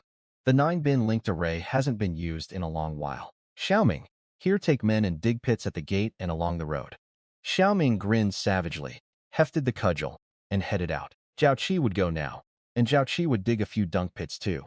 Watching the two leave, breathing murder, Lin Hongxiu clenched her fists. Whatever kind of immortal the target are, if the target dare come tomorrow, Zhao Chi would show the target that Black Cloud Fort isn't a place the target come and go as the target please. In a pine hollow below Black Cloud Fort, Zhao waited beside a small fire, watching the fortress blaze with defensive lights through the night. Xiao, who was feeding the chestnut, rubbing the big lump on the back of his head as he went. Zhu rubbed his hands and leaned in too. Zhao Chi saw that big dark one all frantic. Zhao Chi savored the touch that had come through his palm, and his mouth quirked up, flustered by one touch. Couldn't even hold her blade steady. That girl's plainly an untried maid who hasn't been awakened yet. A fierce body wants sleep. A wild temper wants breaking in. Zhao Chi stretched, yawned, then seemed to remember something. See the horse meat Wu Lao sand and the others cured. Xiao looked lost, glancing at the pitch-black night. On the wall of Black Cloud Fort, the mood was heavy. Behind the parapet, archers lay packed shoulder to shoulder. Several great iron cauldrons sat over fires. The molten filth and hot oil, inside bubbling black smoke, giving off a sickening, scorched stench. One night, and the firewood they had burned, and the oil they had spoiled, comes to 50 taels at least. That kind of man has wolf in his eyes. Fix on prey, and he won't let go. Zhao Chi dug 18 horse pits through the night, and soaked 300 bamboo stakes in the dung pit. The whole wall stirred at once, everyone holding their breath, the sound of drawn bowstrings rising all around. Lin Hongjiu's brows locked, the bowstring in her hand trembling faintly. She'd imagined an ambush or a shouted challenge and curses. His party stopped 300 paces from the gate. Not a step too far or too near. The wall fell dead silent. Yan's fingers froze on his abacus. A lifetime of reckoning, and he'd never reckoned this one. Lin Hong's face was grimmer still. Someone swallowed, then a rolling wave of growling stomachs. Black Cloud Fort might take the hills and be king, but it was no regular army. The brothers noted 2 hard black buns a day. When had they ever seen this kind of richness, this bitter cold? Lying on the wall, drinking the northwest wind, Zhao Chi bit into it, oil running down his chin, chewing with rapture, then called out loud. Yesterday Zhao Chi said, Zhao Chi was here to collect his woman. Zhao Chi deliberately inflated the record. He killed 100-man Skywolf company, bragging surely with just 3 of them. He stared at the sizzling half-carcass below. Those dozen horses they grabbed yesterday. Everyone has the Grey Wolf tribe brand under the saddle. That half-carcass, it's likely the horses that died. Wiped out Skywolf elite cavalry. This boy is a true ruthless piece of work. Watching the man below eat great mouthfuls of meat and talk and laugh, the palm gripping her bow sweated cold. Every wrong has its source. Every debt its daughter. Zhao Chi, come today for one person only. His tone turned a teasing edge to it. Lin Hongxiu was mortified, her pretty face flushing red. This bastard saying such things in front of so many. Zhao Chi would go tear his mouth off. Yin grabbed his belt and held on for dear life. She ground her teeth near enough, spitting fire. Zhao Chi stuck his blade in the snow, folded his arms, his gaze burning up at that patch of red on the tower. Zhao proposed a wager. If he failed to win the fort's brothers, Lin could take his head. If he succeeded, the fort would follow him. Every eye was on Lin Hongjiu, waiting on the chieftain's decision. She stood on the tower, the wind lifting her great crimson cloak with a snapping sound. She looked at the man below, so sure of himself, then at her brothers beside her, drooling with hunger, yet still gripping their weapons. Lin finally offered one path, survive the deadly road from the gate to the wall, and she would open Black Cloud Fort to him. She snatched the bow back from Xiaoming and drew it full on him. I narrowed his eyes beside her. Zhao Chi had laid the 9-bend linked array on this road, watching the momentum on the wall flip in an instant. Xiao below quailed a little and drew his neck in. A shout cut off his retreat. Zhao Chi laughed to the sky, the admiration in his eyes thicker still. This was the woman Zhao Chi had fixed on spine and brains. Zhao Chi flicked away the wooden pick Zhao Chi had been cleaning his teeth with, stood and brushed the snow off. When Zhao Chi fetched the chieftain down the mountain, well, eat together. For a few rotten sticks, no blade needed. Lin Honggo's palm on the bow was slick with sweat. The storm suddenly tightened on the thread-thin goat track up to the gate. The road was the deadliest part. Zhao Chi couldn't tell which patch was solid frozen ground, and which was a trap pit covered by that thin layer of loose snow. Zhao Chi weighed the branch and scraped the slick, thin ice with a toe. Zhao Chi pointed the staff at his feet, tone flippant. On the wall, Lin Hongxiu kept a cold face and said nothing. Hell's Gate Bend, Zhao Chi snorted. Pity. It's just a trick for catching rabbits. Go! Zhao Chi kicked it, and it flew like a shooting star to land 3 steps ahead. The level snow suddenly collapsed, revealing a pit 3 feet across, black at the bottom, the faint outline of upturned bamboo stakes. Xiaoming sucked in a breath. Yan's face darkened a touch, and he flicked a bead. That staff jabbed just now. He was listening to the echo. Past the first hazard, his pace didn't slow. It quickened. The staff in his hand seemed alive. As Zhao Chi advanced, one trap after another triggered along the road. Zhao Chi moved through that great web of death like a slippery fish. Zhao Chi called out reviews as Zhao Chi walked. That cold arrow's spring is too tight. The fine iron abacus near crushed in his grip. These traps were his lifeblood work. An aide beside him instantly worked a windlass behind the parapet. A dull, thunderous rumble came from above the road. Zhao Chi jerked his head up. Both ends sharpened, studded all over with half-inch iron nails. Xiaoming pumped a fist in excitement. She hoped Zhao Chi would be stopped, yet somehow feared for him too. This was no time to retreat. Retreat was a dead road. Zhao Chi drew a deep breath, feet slightly apart, and stood square. Zhao Chi held the staff across his body, eyes locked on the middle log. Zhao Chi roared, and by the lever of the staff, the end of the middle log slammed into the raised stone. That runaway log swept sideways, struck the left log, bounced to the right. A long while later, the echo of them landing came up from the depths. Chief Tan Lin, that was a heavy hand. In that moment, all of Black Cloud Fort was dead silent. Everyone looked at him as if they'd seen a ghost. This works is that staff made of iron. Yan's face was describing as merely grim. A hair faster is death. A hair slower is death too.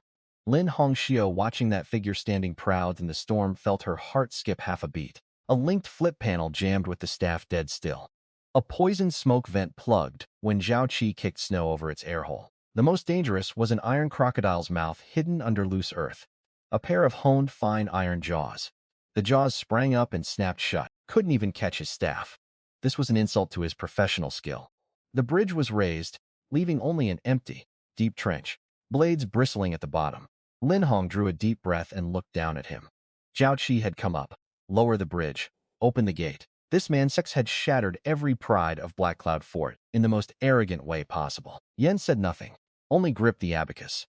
100 arrows loosed at once. On the Greenwood Road forever after they'd be faithless curse. Kill him and it was over. How face the Greenwood honor she'd held to all these years? Open the gate, she suddenly spoke. The crowd was aghast. A loss accepted. A loss is a loss. The drawbridge crashed down on the far bank. Through the flying dust, the road into the fort was open. Zhao Chi watched the bridge descend and his mouth curved. Zhao Chi straightened his collar, brushed off the dust, and strode across. Every hand on a blade was steady, a hardness in the eyes. Her hands rested on the twin blades at her waist. The underlings pressed a step forward as one, bright blade points leveled at him, backing the chieftain's dismissal. One word from her, and these 100-odd blades could hack him to pulp. Zhao Chi clasped his hands behind his back, straightened his spine, and put on a steadiness and authority no one could ignore. Chief Lin, the horses can wait. Zhao Chi ignored the blades around him and stepped forward. Looking her in the eye, Zhao Chi pointed at the ground, then at the far ranges of mountains. This age has fallen into chaos. Treacherous ministers hold sway beyond the wall. His gaze burned, fixed on Yan and Len. That 9-bin linked array especially. Yan's eyelid twitched, alarmed within this boy's Zhao Chi was vicious. One look and he'd read Black Cloud Fort's foundation. Zhao Chi went on, his tone turning heavy. Zhao Chi only know the Skywolves ride their horses, sleep with their women, eat their meat. Those words struck every heart like a heavy hammer. An old brother in the crowd called hoarsely. The authorities give them no way to live. They go down the mountain, and they were dead. Zhao Chi stepped forward and spread his arms, as if to embrace the whole snowstorm. The meat on his horse was taken back from the barbarians. Zhao promised the bandits legal standing, regular purpose, and a future where their blades targeted foreign raiders, instead of helpless civilians. Lin Xingxiu looked at the man before her, her gaze a little dazed. Now, before her stood a warlord with the ambition to swallow heaven and earth. It was what she dreamed of, and the regret her father couldn't let go of before he died. He only knew this man was too dangerous. A few words and the brothers' hearts wavered. He pointed at his nose, spittle flying. Zhao Chi did not follow the twists and turns. On the Greenwood Road, the big fist is the hard truth. Zhao Chi looked at the raging black bear and smiled. Zhao Chi feared no one taking up the threat. Zhao Chi nodded, moving his gaze from Xiaoming to Slin and the silent Yan. All talk and no practice is a fake front. She glanced at him, then at the roused Xiaoming, and made up her mind. Since this man wouldn't go, then let him know when to back off. She walked forward, put herself in front of Xiaoming, and looked at him directly. She held up 3 slim fingers. Black Cloud Fort survives to this day on Uncle Yan's reckoning. Third, she paused, her eyes complicated. Xiaoming had long been unable to hold back. He was like a beast guarding its food, a suffocating menace pouring off him. The rack's over there. His cudgel weighs 62 gan. Zhao Chi looked at the thick cudgel and nodded.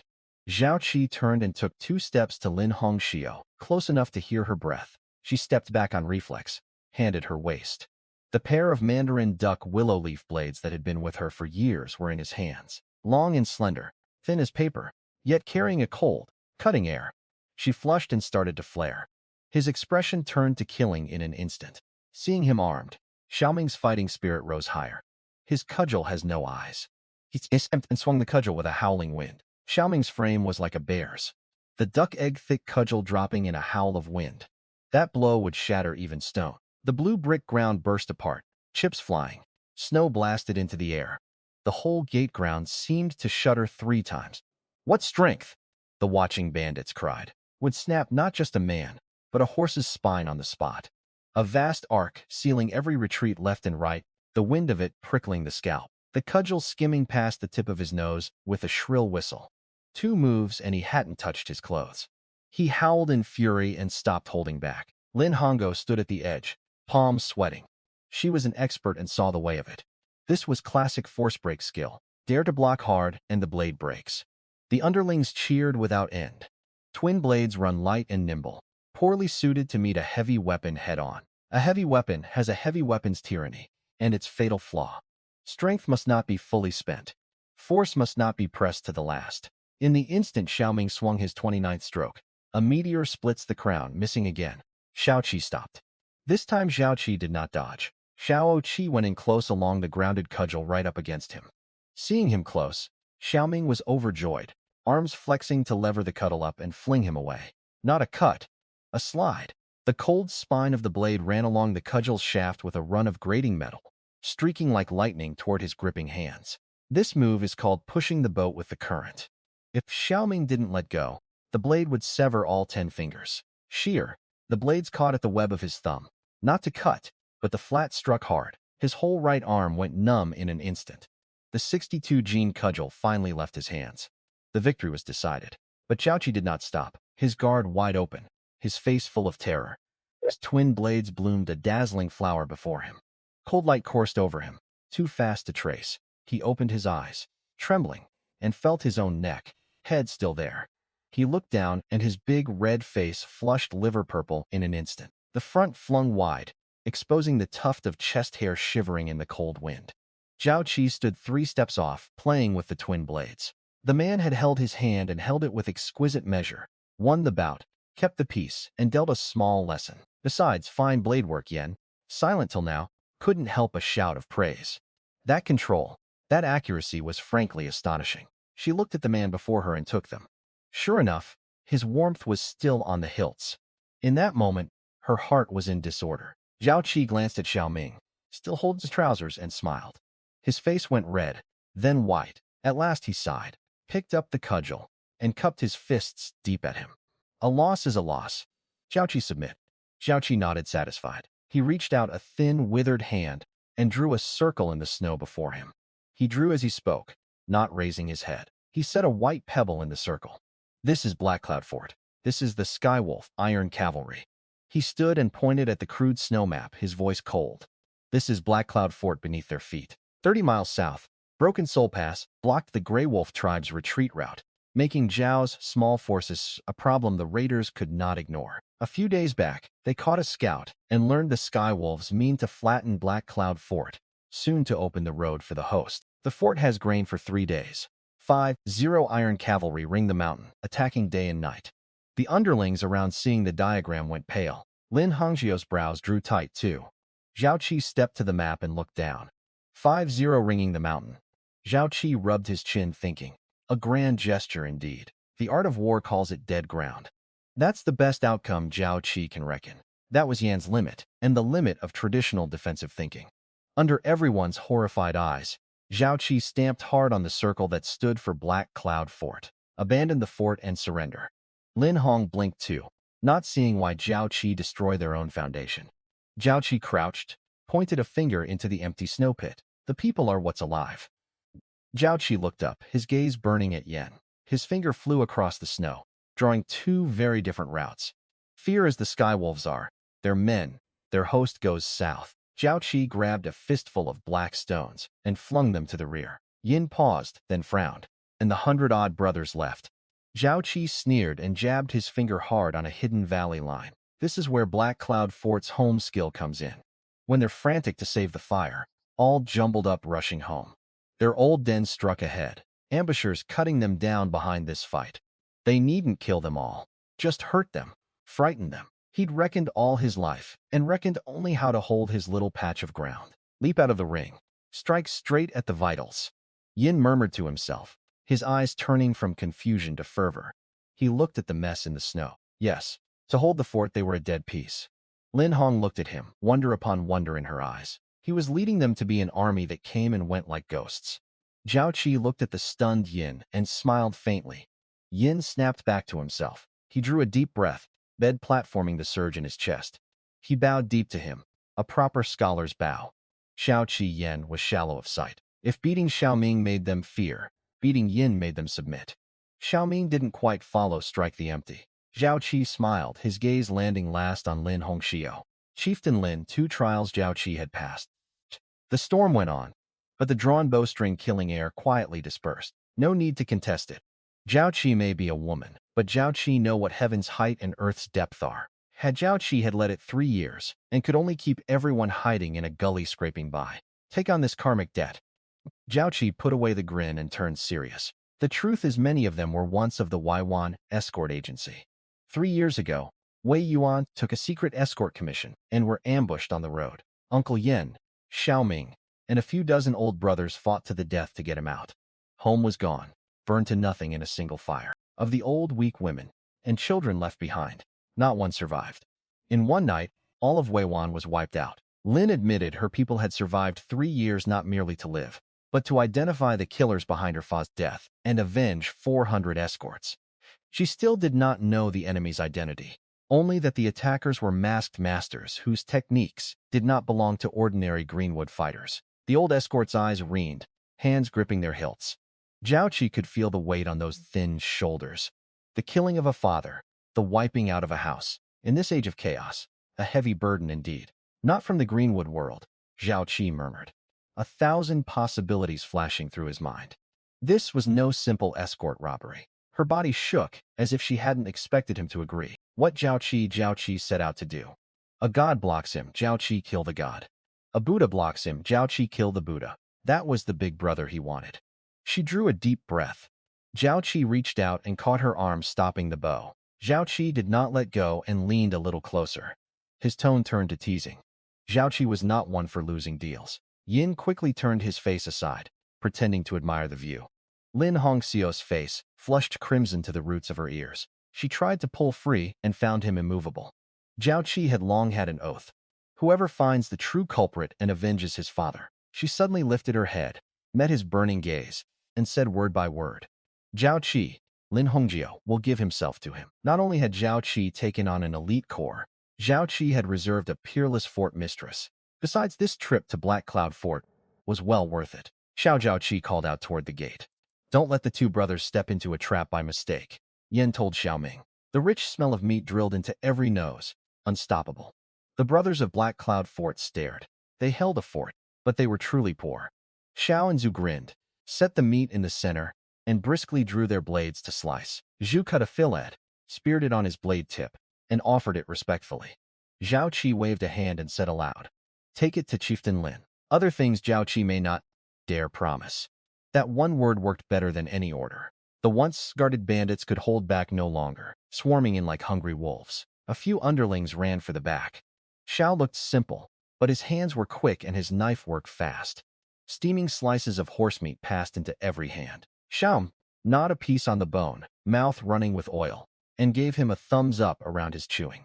This man might look a soldier brute, but his skill at buying hearts was seasoned indeed. There's eating, and there's fighting. A great battle was near.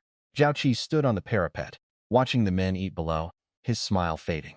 Zhao Chi knew this cheer was only for now. The real test had just begun. Lin Hongxiu, Yinping X, and Xiam followed. Zhao Chi took the head seat without ceremony and gestured them down. Zhao Chi swept the room and landed on Yen. Zhao Chi interrogated the scout himself. The Skywolves are dead set on it this time. Black Cloud Fort is at most 180 men. And they had no gold or treasure. Yet they're moving 50 elite iron cavalry. Xiaoming blanked and scratched his head. Those wolf pups are petty. Their fort stuck here and Zhao Chi sorted them. They robbed their grain before. 50 elite riders cost a fortune in men's food and horse feed each day. To vent spleen on their 100-odd, even the dullest herd slave wouldn't make that deal. The Skywolf's move this time made no sense. Zhao Chi gave him an approving look. Days ago at the Tower I garrison, they intercepted a Skywolf secret letter too. Their real target is the fat prize of Yingzhou.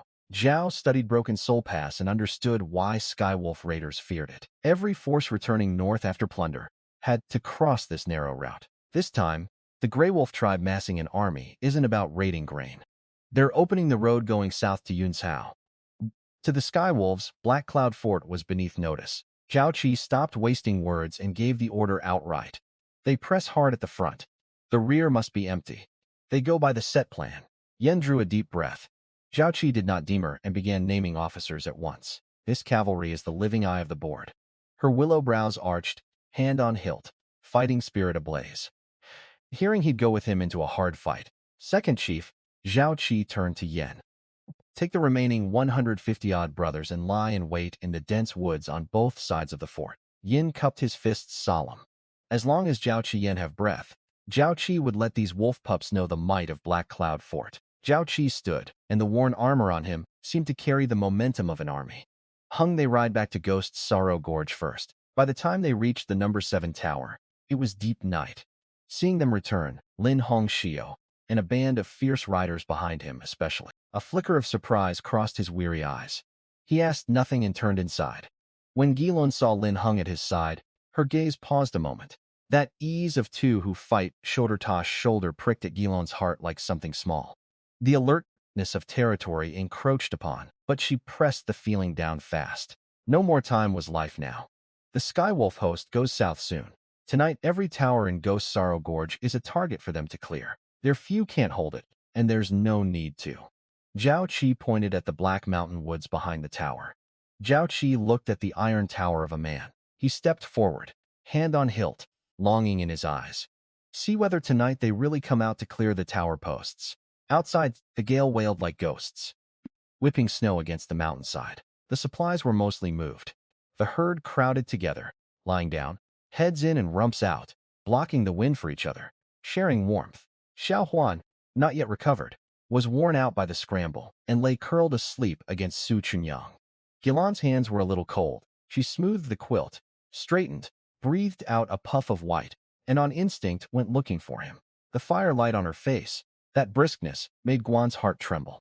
Zhao Chi tipped a mouthful from a water skin and passed it to Lin Hongjiao. She didn't take it, only turned her head and said something. This time, she took it, chewing slowly. The whole run of it was natural as breathing. Not jealousy or not only jealousy, a helplessness of being shut out. She looked at Lin Hongxiu. This woman carried the same sin Zhao Chi did. These hands could embroider the finest Mandarin ducks, write a beautiful small script, tidy a ruined tower into order. Alan Su Chongyang called softly, seeming to sense something off. Guilon came to herself, drew a deep breath, and put the gentle, seemly smile back on. It's nothing. She tucked the quilt corner around Xia Huan, sad, took out her sewing kit, and by the firelight began mending a battle coat, stripped off a Skywolf. Zhao Chi did not know Guilon's thoughts. Zhao Chi looked at Lin Hongjiao and dropped his voice to business. She swallowed, and her gaze grew unfocused. She reached into her shirt. The cover was deep blue, yellowed, and brittle with age. Sutra of Crossing Calamity to the Land Beyond 10, Zero Culpus. Zhao Chi thought it absurd, too. She gave a bitter smile, her fingers rubbing the coarse cover. He said one thing, show her. The paper inside was withered yellow. The writing neat, plain, ordinary scripture. No alterations. No hidden layer. Her voice held a deep weariness and confusion. Zhao Chi looked for a treasure map, a martial manual. The body falls to the endless hells like a red lotus. The heart turns toward paradise like a lone boat. Fairy all living things, but fairy not. Zhao Chi held it to the fire and pinched the thickness of the pages. Zhao Chi handed it back, his gaze burning. This thing is absolutely deadly. Whatever it is, his father gave it to him, so Zhao Chi guarded. Zhao Chi watched the flames dance, reckoning fast. The threads were too broken to piece together. Zhao Chi stood and brushed off the dust. When Ming Zhao's back they move, she nodded, held her blade, and closed her eyes against the wall. Zhao Chi turned and walked toward Guilon. Zhao Chi crouched beside her and stirred the fire to burn brighter. "Can't sleep," she said softly. Zhao Chi reached and took her hand, drew the needle from it, and stuck it in the thread ball. She didn't pull her hand back, letting him hold it. His was hot, the palm all calluses, and it rasped an itch across the back of her hand. Far as it was, Zhao Chi know it. Many people would know it. Zhao Chi said, "No," she caught his hand back. "That's his father's book." Zhao Chi went rigid all over. Zhao Chi turned and stared at her. Her eyes reamed. A sob in her voice she fought to hold down. Zhao Chi was afraid father would punish him then. She looked at him, fear and confusion in her eyes. His man's mind went blank with a roar. Lin Hongxiu's father, head of Weiwan escort agency, had his whole house wiped out over one secret escort. The client was the Gu family. Zhao Chi drew a deep breath and gripped her hand hard. "Except him, tell no one, including Lin Hongxiu." She nodded in a fluster. Zhao Chi know what's at stake. She lay down, her back to him, her body trembling slightly. Zhao Chi sat back on the gray stone. Zhao Chi looked at Lin Hong not far off. Lin Hongxiu snapped her eyes open, hand already on her hilt. He and Ming Xiao ducked inside, both of them looking dug out of a snowbank. Snow all over, ice crusted on brows and beards. His voice was all gone. Ghost Sorrow Gorge had 9 towers in, all except their number 7, which was empty. He swallowed his throat, rolling hard. The other 8 are all pulled down. Xiao and Zhao Chi had close to 5 and 6. The Skywolves left no one alive. They really came. A black mass in the distance like it covered the whole snowfield. They mean to clear this whole line clean. The cave was silent. That fear gripped every heart. The firelight on his face showed neither joy nor grief. They swept the road clean before they dared march ahead with easy hearts. Zhao Chi turned to Lin Hongxiu, then to the riders, ready to move. The dried riverbed below was a gray-white scar, winding past the tower's ruins, running straight to the southeast, Yanja. The riverbed was full of Skywolf cavalry. Zhao Chi could smell the horsedom, carried up on the north wind. Lin Hong lay to his right, cheek to the ground, only half her head showing. Her voice was very low. Zhao Chi counted in his head. Zhao Chi fixed on the tower's flagpole and started timing. The column still poured through. Manga lay at the farthest spot, watching the rear for him. Zhao Chi nodded and inwardly let out a breath instead. 30 cavalry, all pressing south, bound for Yunzhou. The tent is their home. With 30 elites poured out south. Every man had 2 horses' cloth bound over the muzzles against whinnying. Xiao had flushed red at the time. "Anyone comes near, whoever it is, stab first and ask after." Zhao Chi gave him a glare. "The women are all inside." Zhu took it well and patted his shoulder. Wu Laosan was even quicker, already stacking stones at the mouth. Fear in those eyes, worry but more a gritted teeth trust. The Skywolf host had all passed.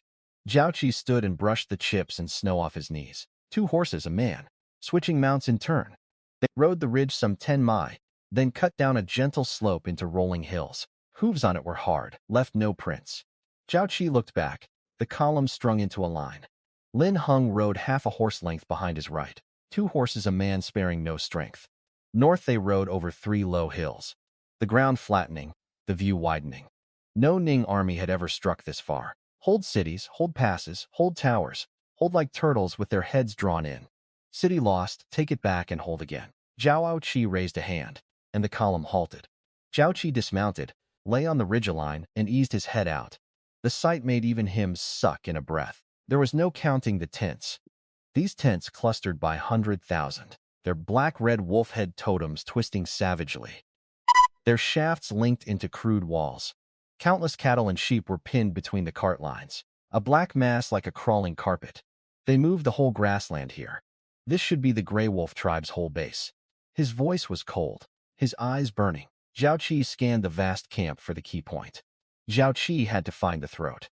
Soon Zhao Chi fixed on the camp's central area upstream and slightly higher. Unlike the dirty gray felt houses at the edge, its tents were mostly white as snow-gold wolf heads on the roofs. On the camp's east side, downstream along Bone River, spaced 2 or 3 miles apart, 3 earth-yellow little hills sat. The nearest was scarcely half a mile from the camp's edge. This was the lifeblood of the Skywolf horses through winter. Zhao Chi stared at the 3 yards, already reckoning the wind. That fire would burn to the sky. Shiming and Ming Xiao crept over and crouched before him. Zhao Chi picked up a dead branch and drew lines into the frozen earth. Rivers here flowing northwest to southeast. Xiao Ming, here take 5 men. Swing around from the east and burn the fodder yards for him. Zhao Chi cut him off, tapping the 3 circles in turn. Light the farthest first, and the fire rides the wind south.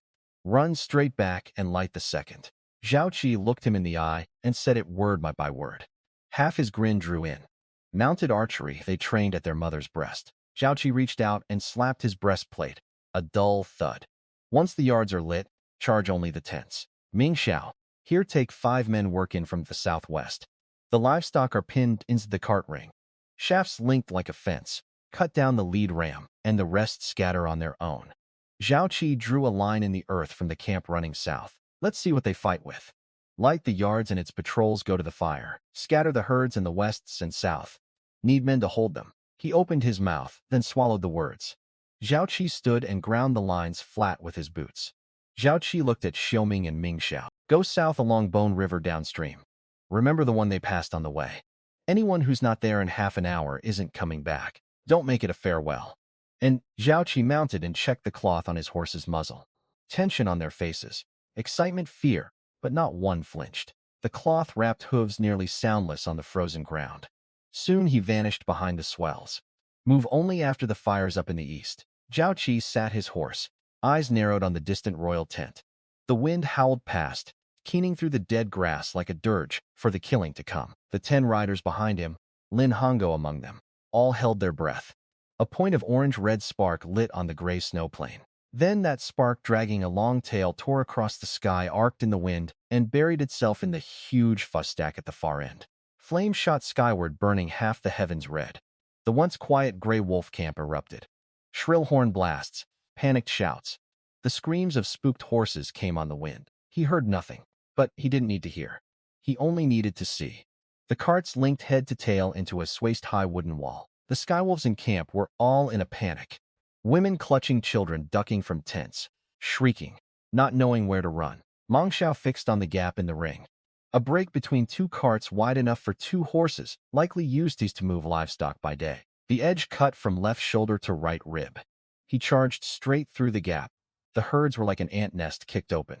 Manga's 6 riders tore the cloth from their horses' muzzles and charged in. Horses screaming, blades flashing, and the beasts went fully mad. One cut. The black big-horned ram at the front lost its head. Cattle were worse than sheep. The frightened ones lowered their heads. Ropes snapped with a run of pops with chips flying. The south side of the ring burst open first. Drive them south, he roared. The second fodder yard was ablaze too. 2 pillars of fire standing side by side in the east. Figures moved everywhere in camp. The other cart ring to the west started coming apart too.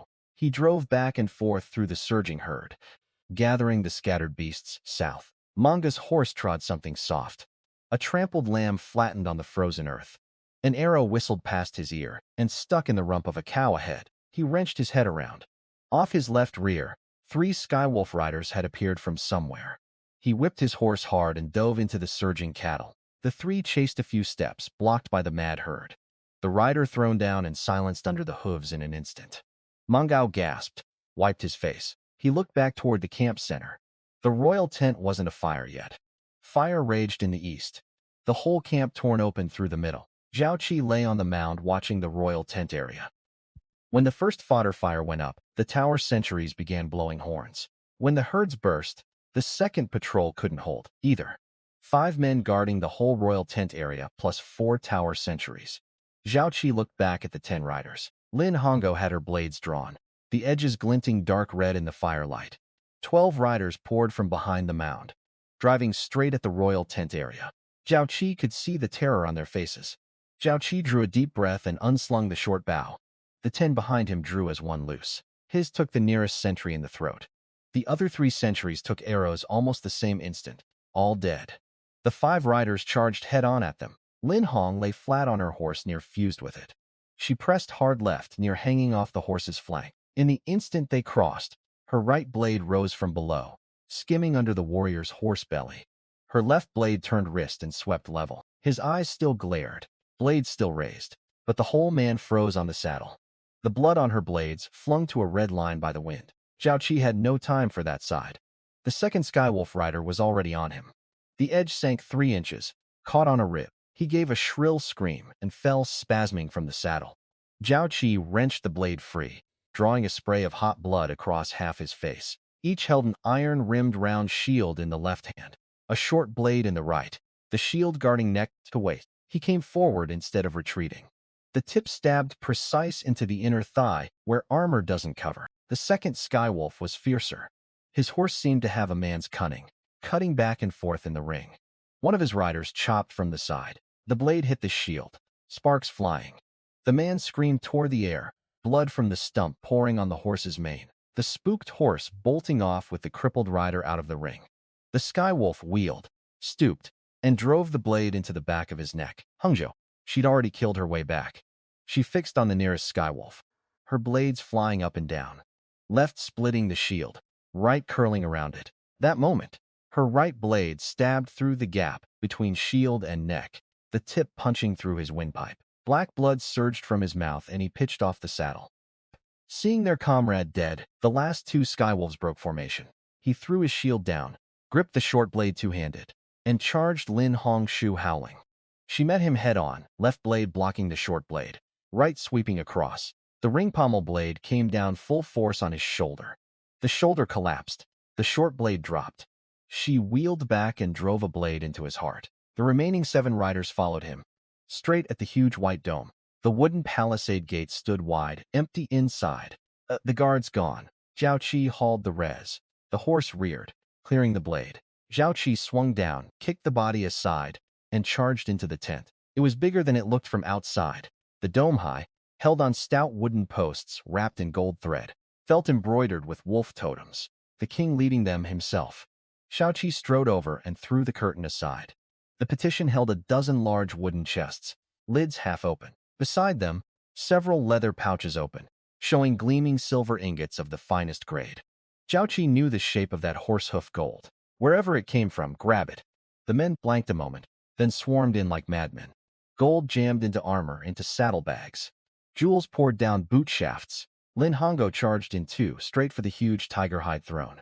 Her blade swept, cold light flashing. His shirt was already stuffed with 7 or 8 blocks of gold, heavy enough to drag the armor down. "Pull out!" Zhao Chi turned and rushed for the exit. His hand went to his hilt on instinct, but the figure didn't attack him. Skywolf tongue laced with stiffening speech, her voice sharp and urgent. Zhao Chi threw out an arm and caught her blade dead. She pulled the blade, stared at the girl, her look ready to devour. Zhao Chi knew what she was thinking. Truth be told, the girl was striking. A round face, cheekbones high, setting off deep eyes. Zhao Chi heard the meaning in Lin Hongzhu's snort clear enough. Zhao Chi walked to the horse and looked up at the girl.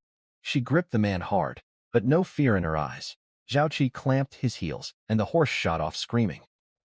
7 riders followed, every man bulging with gold and silver and jewels. She drew the bow twang. The tongue of fire licked up the royal tent's dome, the felt curling and blackening in an instant. Zhao Chi clamped the horse tight, the silver beads at the tips knocking his cheekbones sore. The horse charged, screaming through the lane between 2 white domes. The riders didn't need telling twice. Bowstrings cracked in succession, fire arrows trailing orange tails into the noble tents. The feld of those tents was coated with snowproofing sheep oil, meant for winter warmth. Heat rolled up from behind, scorching the back of his neck. Zhao Chi could feel her heartbeat quick against his forearm, through the brocade. Women shrieked and fled the tents, some with children in their arms, some dragging bundles. Lin Hongxiu covered the rear. She turned and loosed one more. He tilted, his bow dropping, and fell backward into the snow. 9 riders filed out through the palisade gate and charged into open ground. The Skywolf girl turned with difficulty on the bouncing saddle, her dark brown eyes fixed on that white royal tent, being swallowed by the blaze. Zhao Chi caught the sight, and his heart gave a small jump. It seemed this girl had a story. Zhao Chi had no time to dwell on it and looked back. The fire mattered more than they did. The eastern camp was in worse chaos. Far off, scattered fire flickered, hooves and battle cries drifting faint. Zhao Chi wheeled and rode the same way. The gate of Black Cloud Fort had been rammed open. Skywolf cavalry poured into the fort, hooves crushing the iced mud path, blades in hand, breathing murder. The fort was empty, the stove cold, the water jar empty. Not even a dog left behind. A band of hill bandits didn't even dare fight, burrowed into the mountains like rats. Eagle's Inn was the highest peak for a 100 miles around. The view from here was vast. Other looked where he pointed. Rolling black smoke shot to the sky. He leapt from the saddle and bounded up the tallest tower. The centurion pressed after him. The Ning soldiers are all cowering in the city. The grudge between Fire Falcon and Grey Wolf was no new thing. Yet that fire was a general, not a fool. The fire's up and the wind's feeding it. If the herds are scattered, then even winning Yizhou were finished. Badru had already wheeled his horse. Leave 100-man company to hold it. Several thousand Skywolf riders poured like a tide from the gate down the mountain road. Halfway down at a narrow pass, the road suddenly pinched in.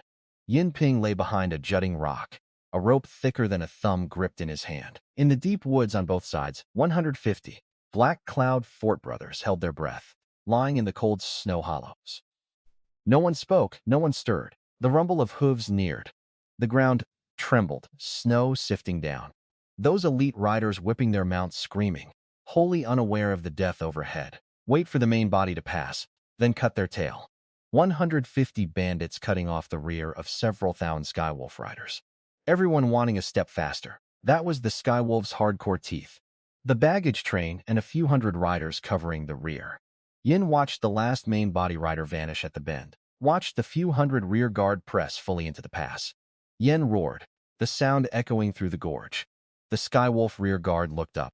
Then countless fire arrows loosed from the woods on both sides, blanketing that short, narrow stretch of road without discrimination. The iron nails and spikes pinned the front rows of rider, horses and all to the ground. War horses screamed and toppled. In an instant, the pass was sealed.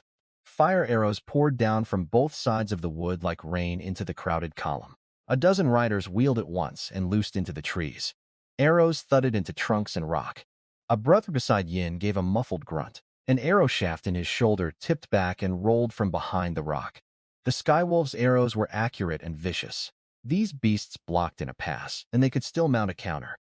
Yen watched at first, thinking it a faint retreat. Skywolf cavalry loved to feint a route to lure a chase, but he soon saw it clear. They were truly in a hurry to leave. The wagoners mounted the loose horses beside them and ran downhill with the riders. Yen remembered his words before Zhao Chi left. The Skywolf's lifeblood is their camp. Once the camp burns, they'll drop everything else.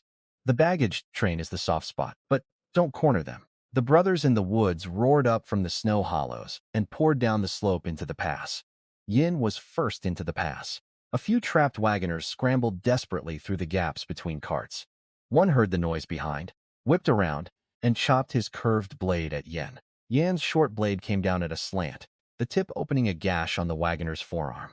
The man cried out, his blade tilting. The man gave a choked sound, his eyes rolling up and went limp. Yin pulled the blade, his hand all hot, slippery blood, near losing his grip. Yin jumped back, the head skimming his nose with a wash of cold air. One seized his legs, one his waist, and flipped him down.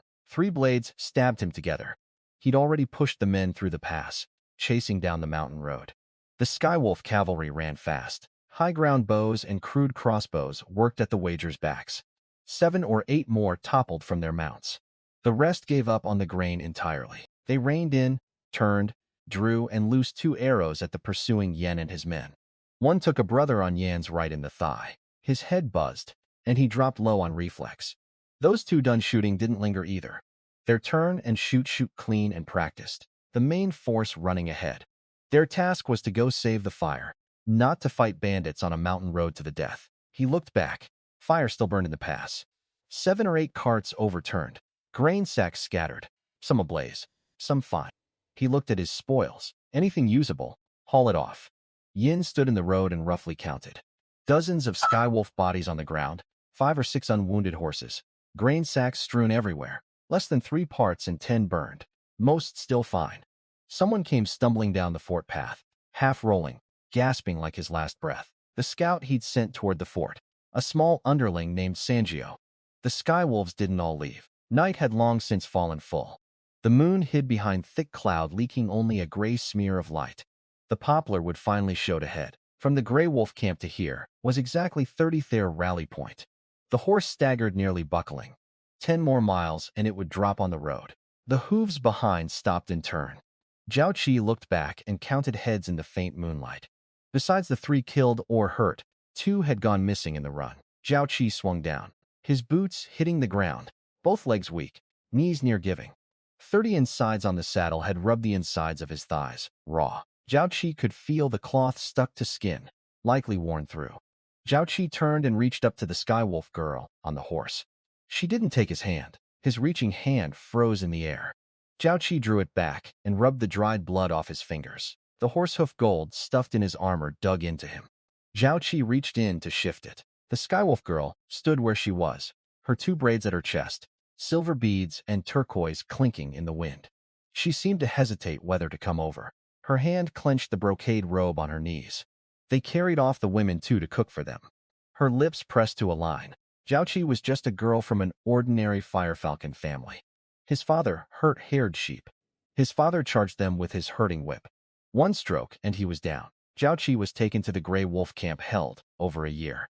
She looked up straight at him. Moonlight leaked a thread through the cloud onto her face. That was no common design. Twin gold threads embroidering a firefalcon holding a sunwheel in its beak. Every feather on the wings worked to the finest detail. She seemed to let out a breath. Zhao Chi stood, brushed off the dust and went to Lin home. The web of her left thumb had split in the melee. Zhao Chi stopped before her and reached to take her wrist for a closer look. Zhao Chi drew it back, helpless. By the pace, they should be less than 10 mi from them now. When Ming Xiao gets here, they det her around them. They can't run into them. Her mouth moving before she swallowed the words. The Skywolf's fighting power isn't something their fort brothers can match. Zhao Chi knew what she feared. 100-odd Skywolves holding the fort. He looked down at the short blade in his hand. The brothers behind had heard it too. Hands on the grain sack stopped. The Skywolves took the fort. Go back and storm the fort. A man named Lu the Scar walked up to Yen. He was one of the fort's old hands. They just saw how fierce the Skywolves are. 100-odd of them storming a fort. Second chief, take the grain. Go south into the deep mountains. A few brothers nodded along. He sheathed the blade, stood, walked 2 steps, and stopped. By the 12th month, the scattered Black Cloud men understood they could neither defeat the Skywolves, nor survive long without recovering a defensible fort. Yin turned to face Lu the Scar and the men. The fort has to be taken back. Yin raised a hand and cut him off. Not a shred of grand rhetoric in it. Zhao Chi was not made of iron. The authorities cut their heads all the same. Firelight on grimy faces. Some dejected, some afraid, some blank. A frontal storm is no good, he said. They don't know their fort. Yin already had his plan. He turned and gave orders. Sacks went into the wood one by one. Usable gear stripped from the carts dragged along. Yin stood at the passet's edge, watching the men work. Reckoning. Du Fei, he called into the crowd. From behind the crowd, a small thin figure sidled out.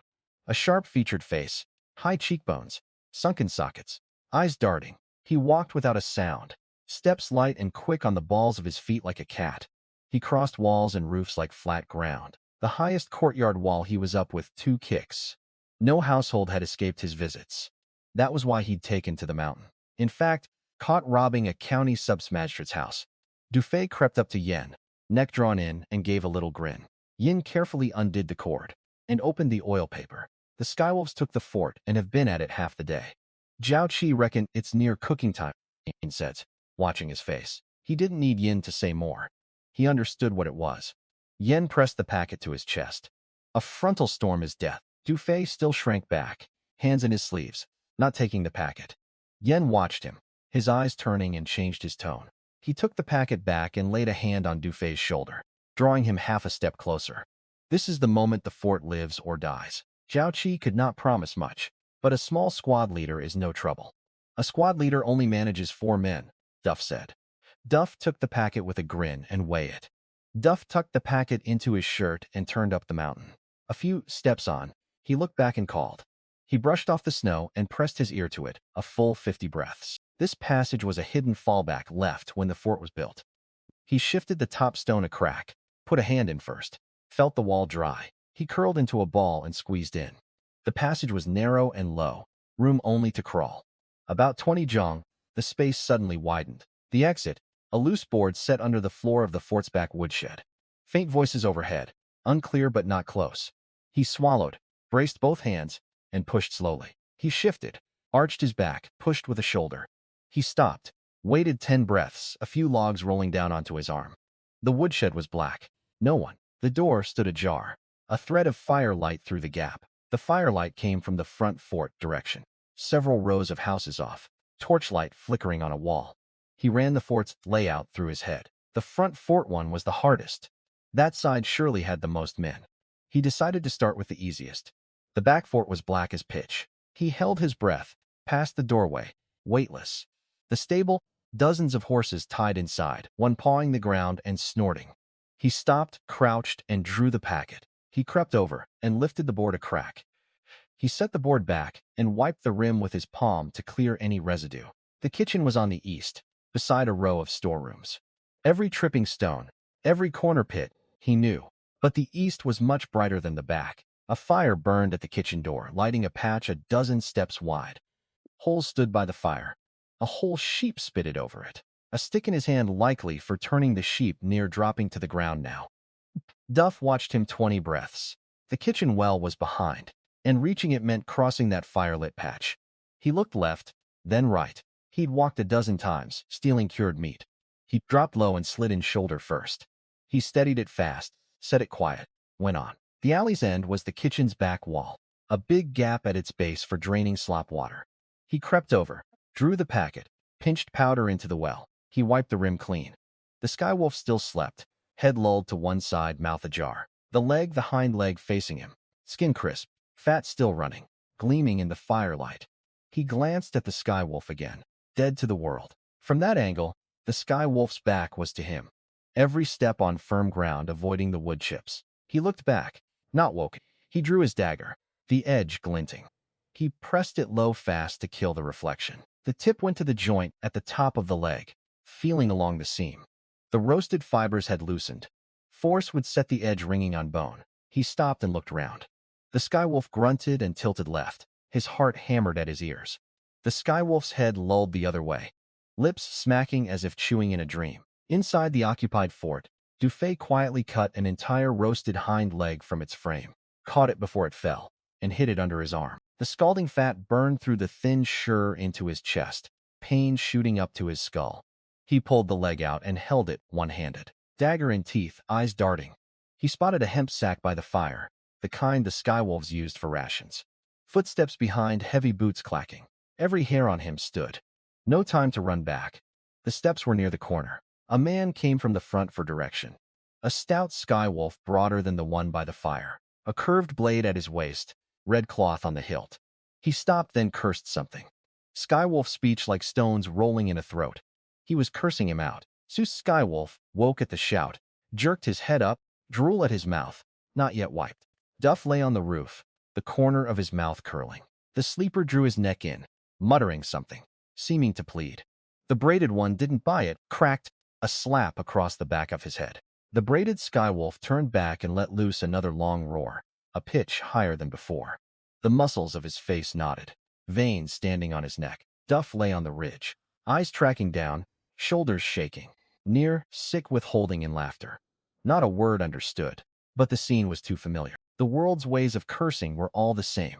The braided one slapped him again on the face, this time, crisper than before. The struck one covered his face, whimpering, seeming to beg.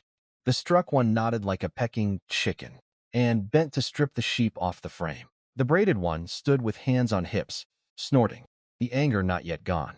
The braided one kicked him in the rear. He staggered 2 steps, and carried the sheep off toward the front fort.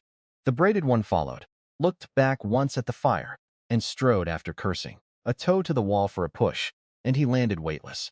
Come back for it now. He tucked it away and drew a deep breath. The front fort, the brightest part of the whole fort, and where the Skywolves clustered thickest. The front fort's noise swelled. He crouched behind a gable and eased half his face around the corner.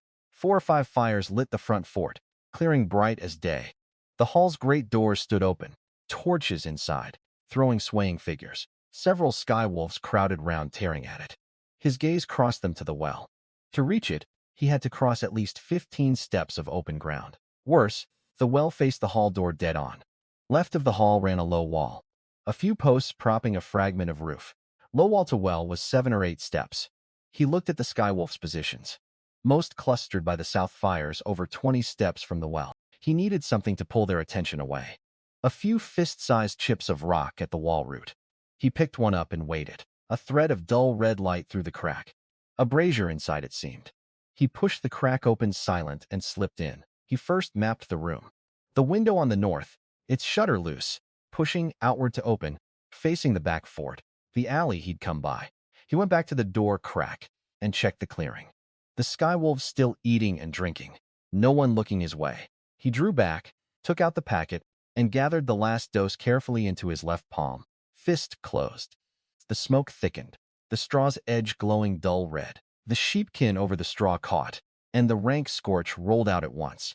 As he landed, he heard the fire whoosh up behind him. He didn't look back, hugging the alley toward the front fort again. The front fort had already erupted. Skywolf shouts rose all round, footsteps thudding toward the fire. The ground round the well was empty. He darted out from behind the low wall, shot to the well, opened his left fist. The braided skywolf seemed to sense something, and whipped his head toward the well. Nothing but the windlass rope, stirring in the wind. The front fort fire was already beaten down. The skywolf shouts gone from frantic to grumbling, cleaning up after the fire by the sound. Dufay slipped back through the rear fort, carrying the stolen meat, moving through darkness toward the hidden woodshed passage. Without stopping, the board fell back. He couldn't restack the wood from inside. The space narrowed, his shoulders scraping the walls again.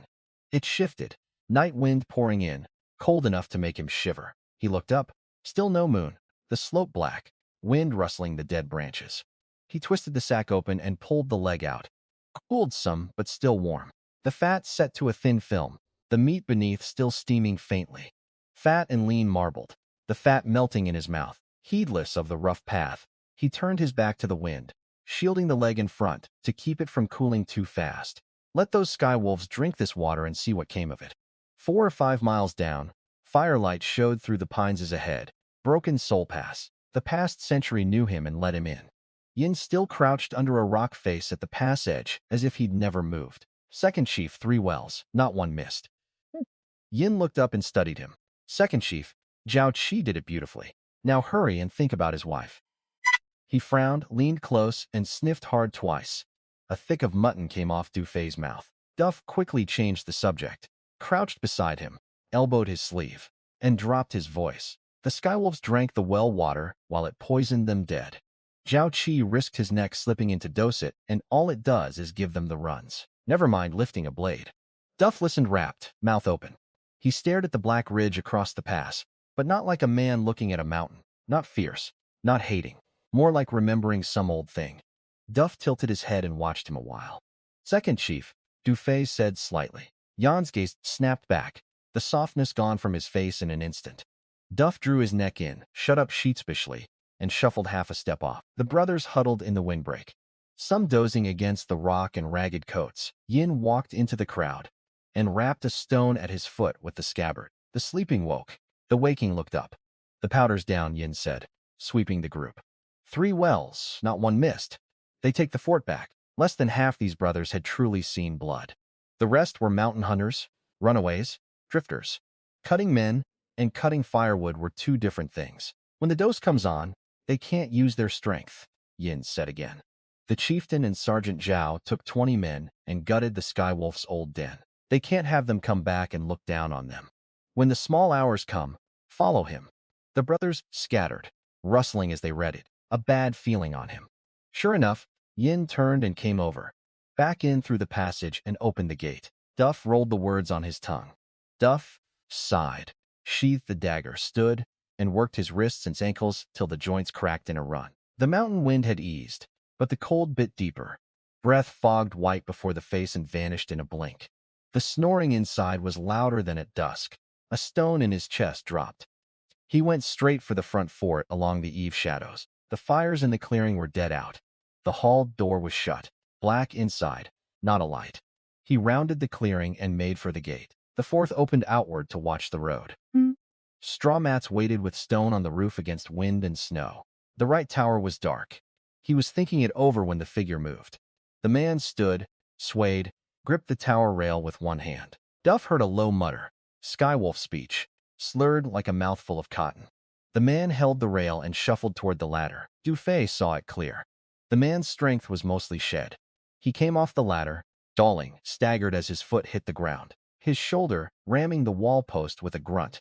The man reached the alley's end, stopped, one hand on the wall, the other going for his belt. Du Fei followed the weakened Skywolf guard into a narrow alley, keeping several silent steps behind until the man stopped against the wall. The guard could barely control his limbs after drinking the dosed water, confirming that Yin's soft muscle powder had taken full effect.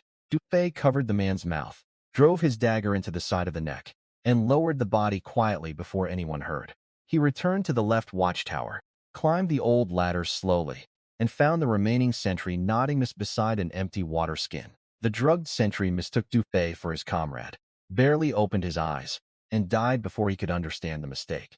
Du Fei checked the right watchtower next, and found it empty, leaving only the massive barred gate between him and the waiting bandits. He dropped beside the doors, wrapped both hands around the heavy pine beam, and strained until one end finally creaked free. After knocking the other end loose, Du Fei pulled the iron-sheathed doors open only far enough for a man to squeeze through sideways. Cold mountain wind poured through the gap as he drew a fire striker, blew the tip alive, and raised the tiny orange glow. Du Fei waved the glowing striker 3 times through the gate, paused, then repeated the 3-part signal for Yin's men waiting outside.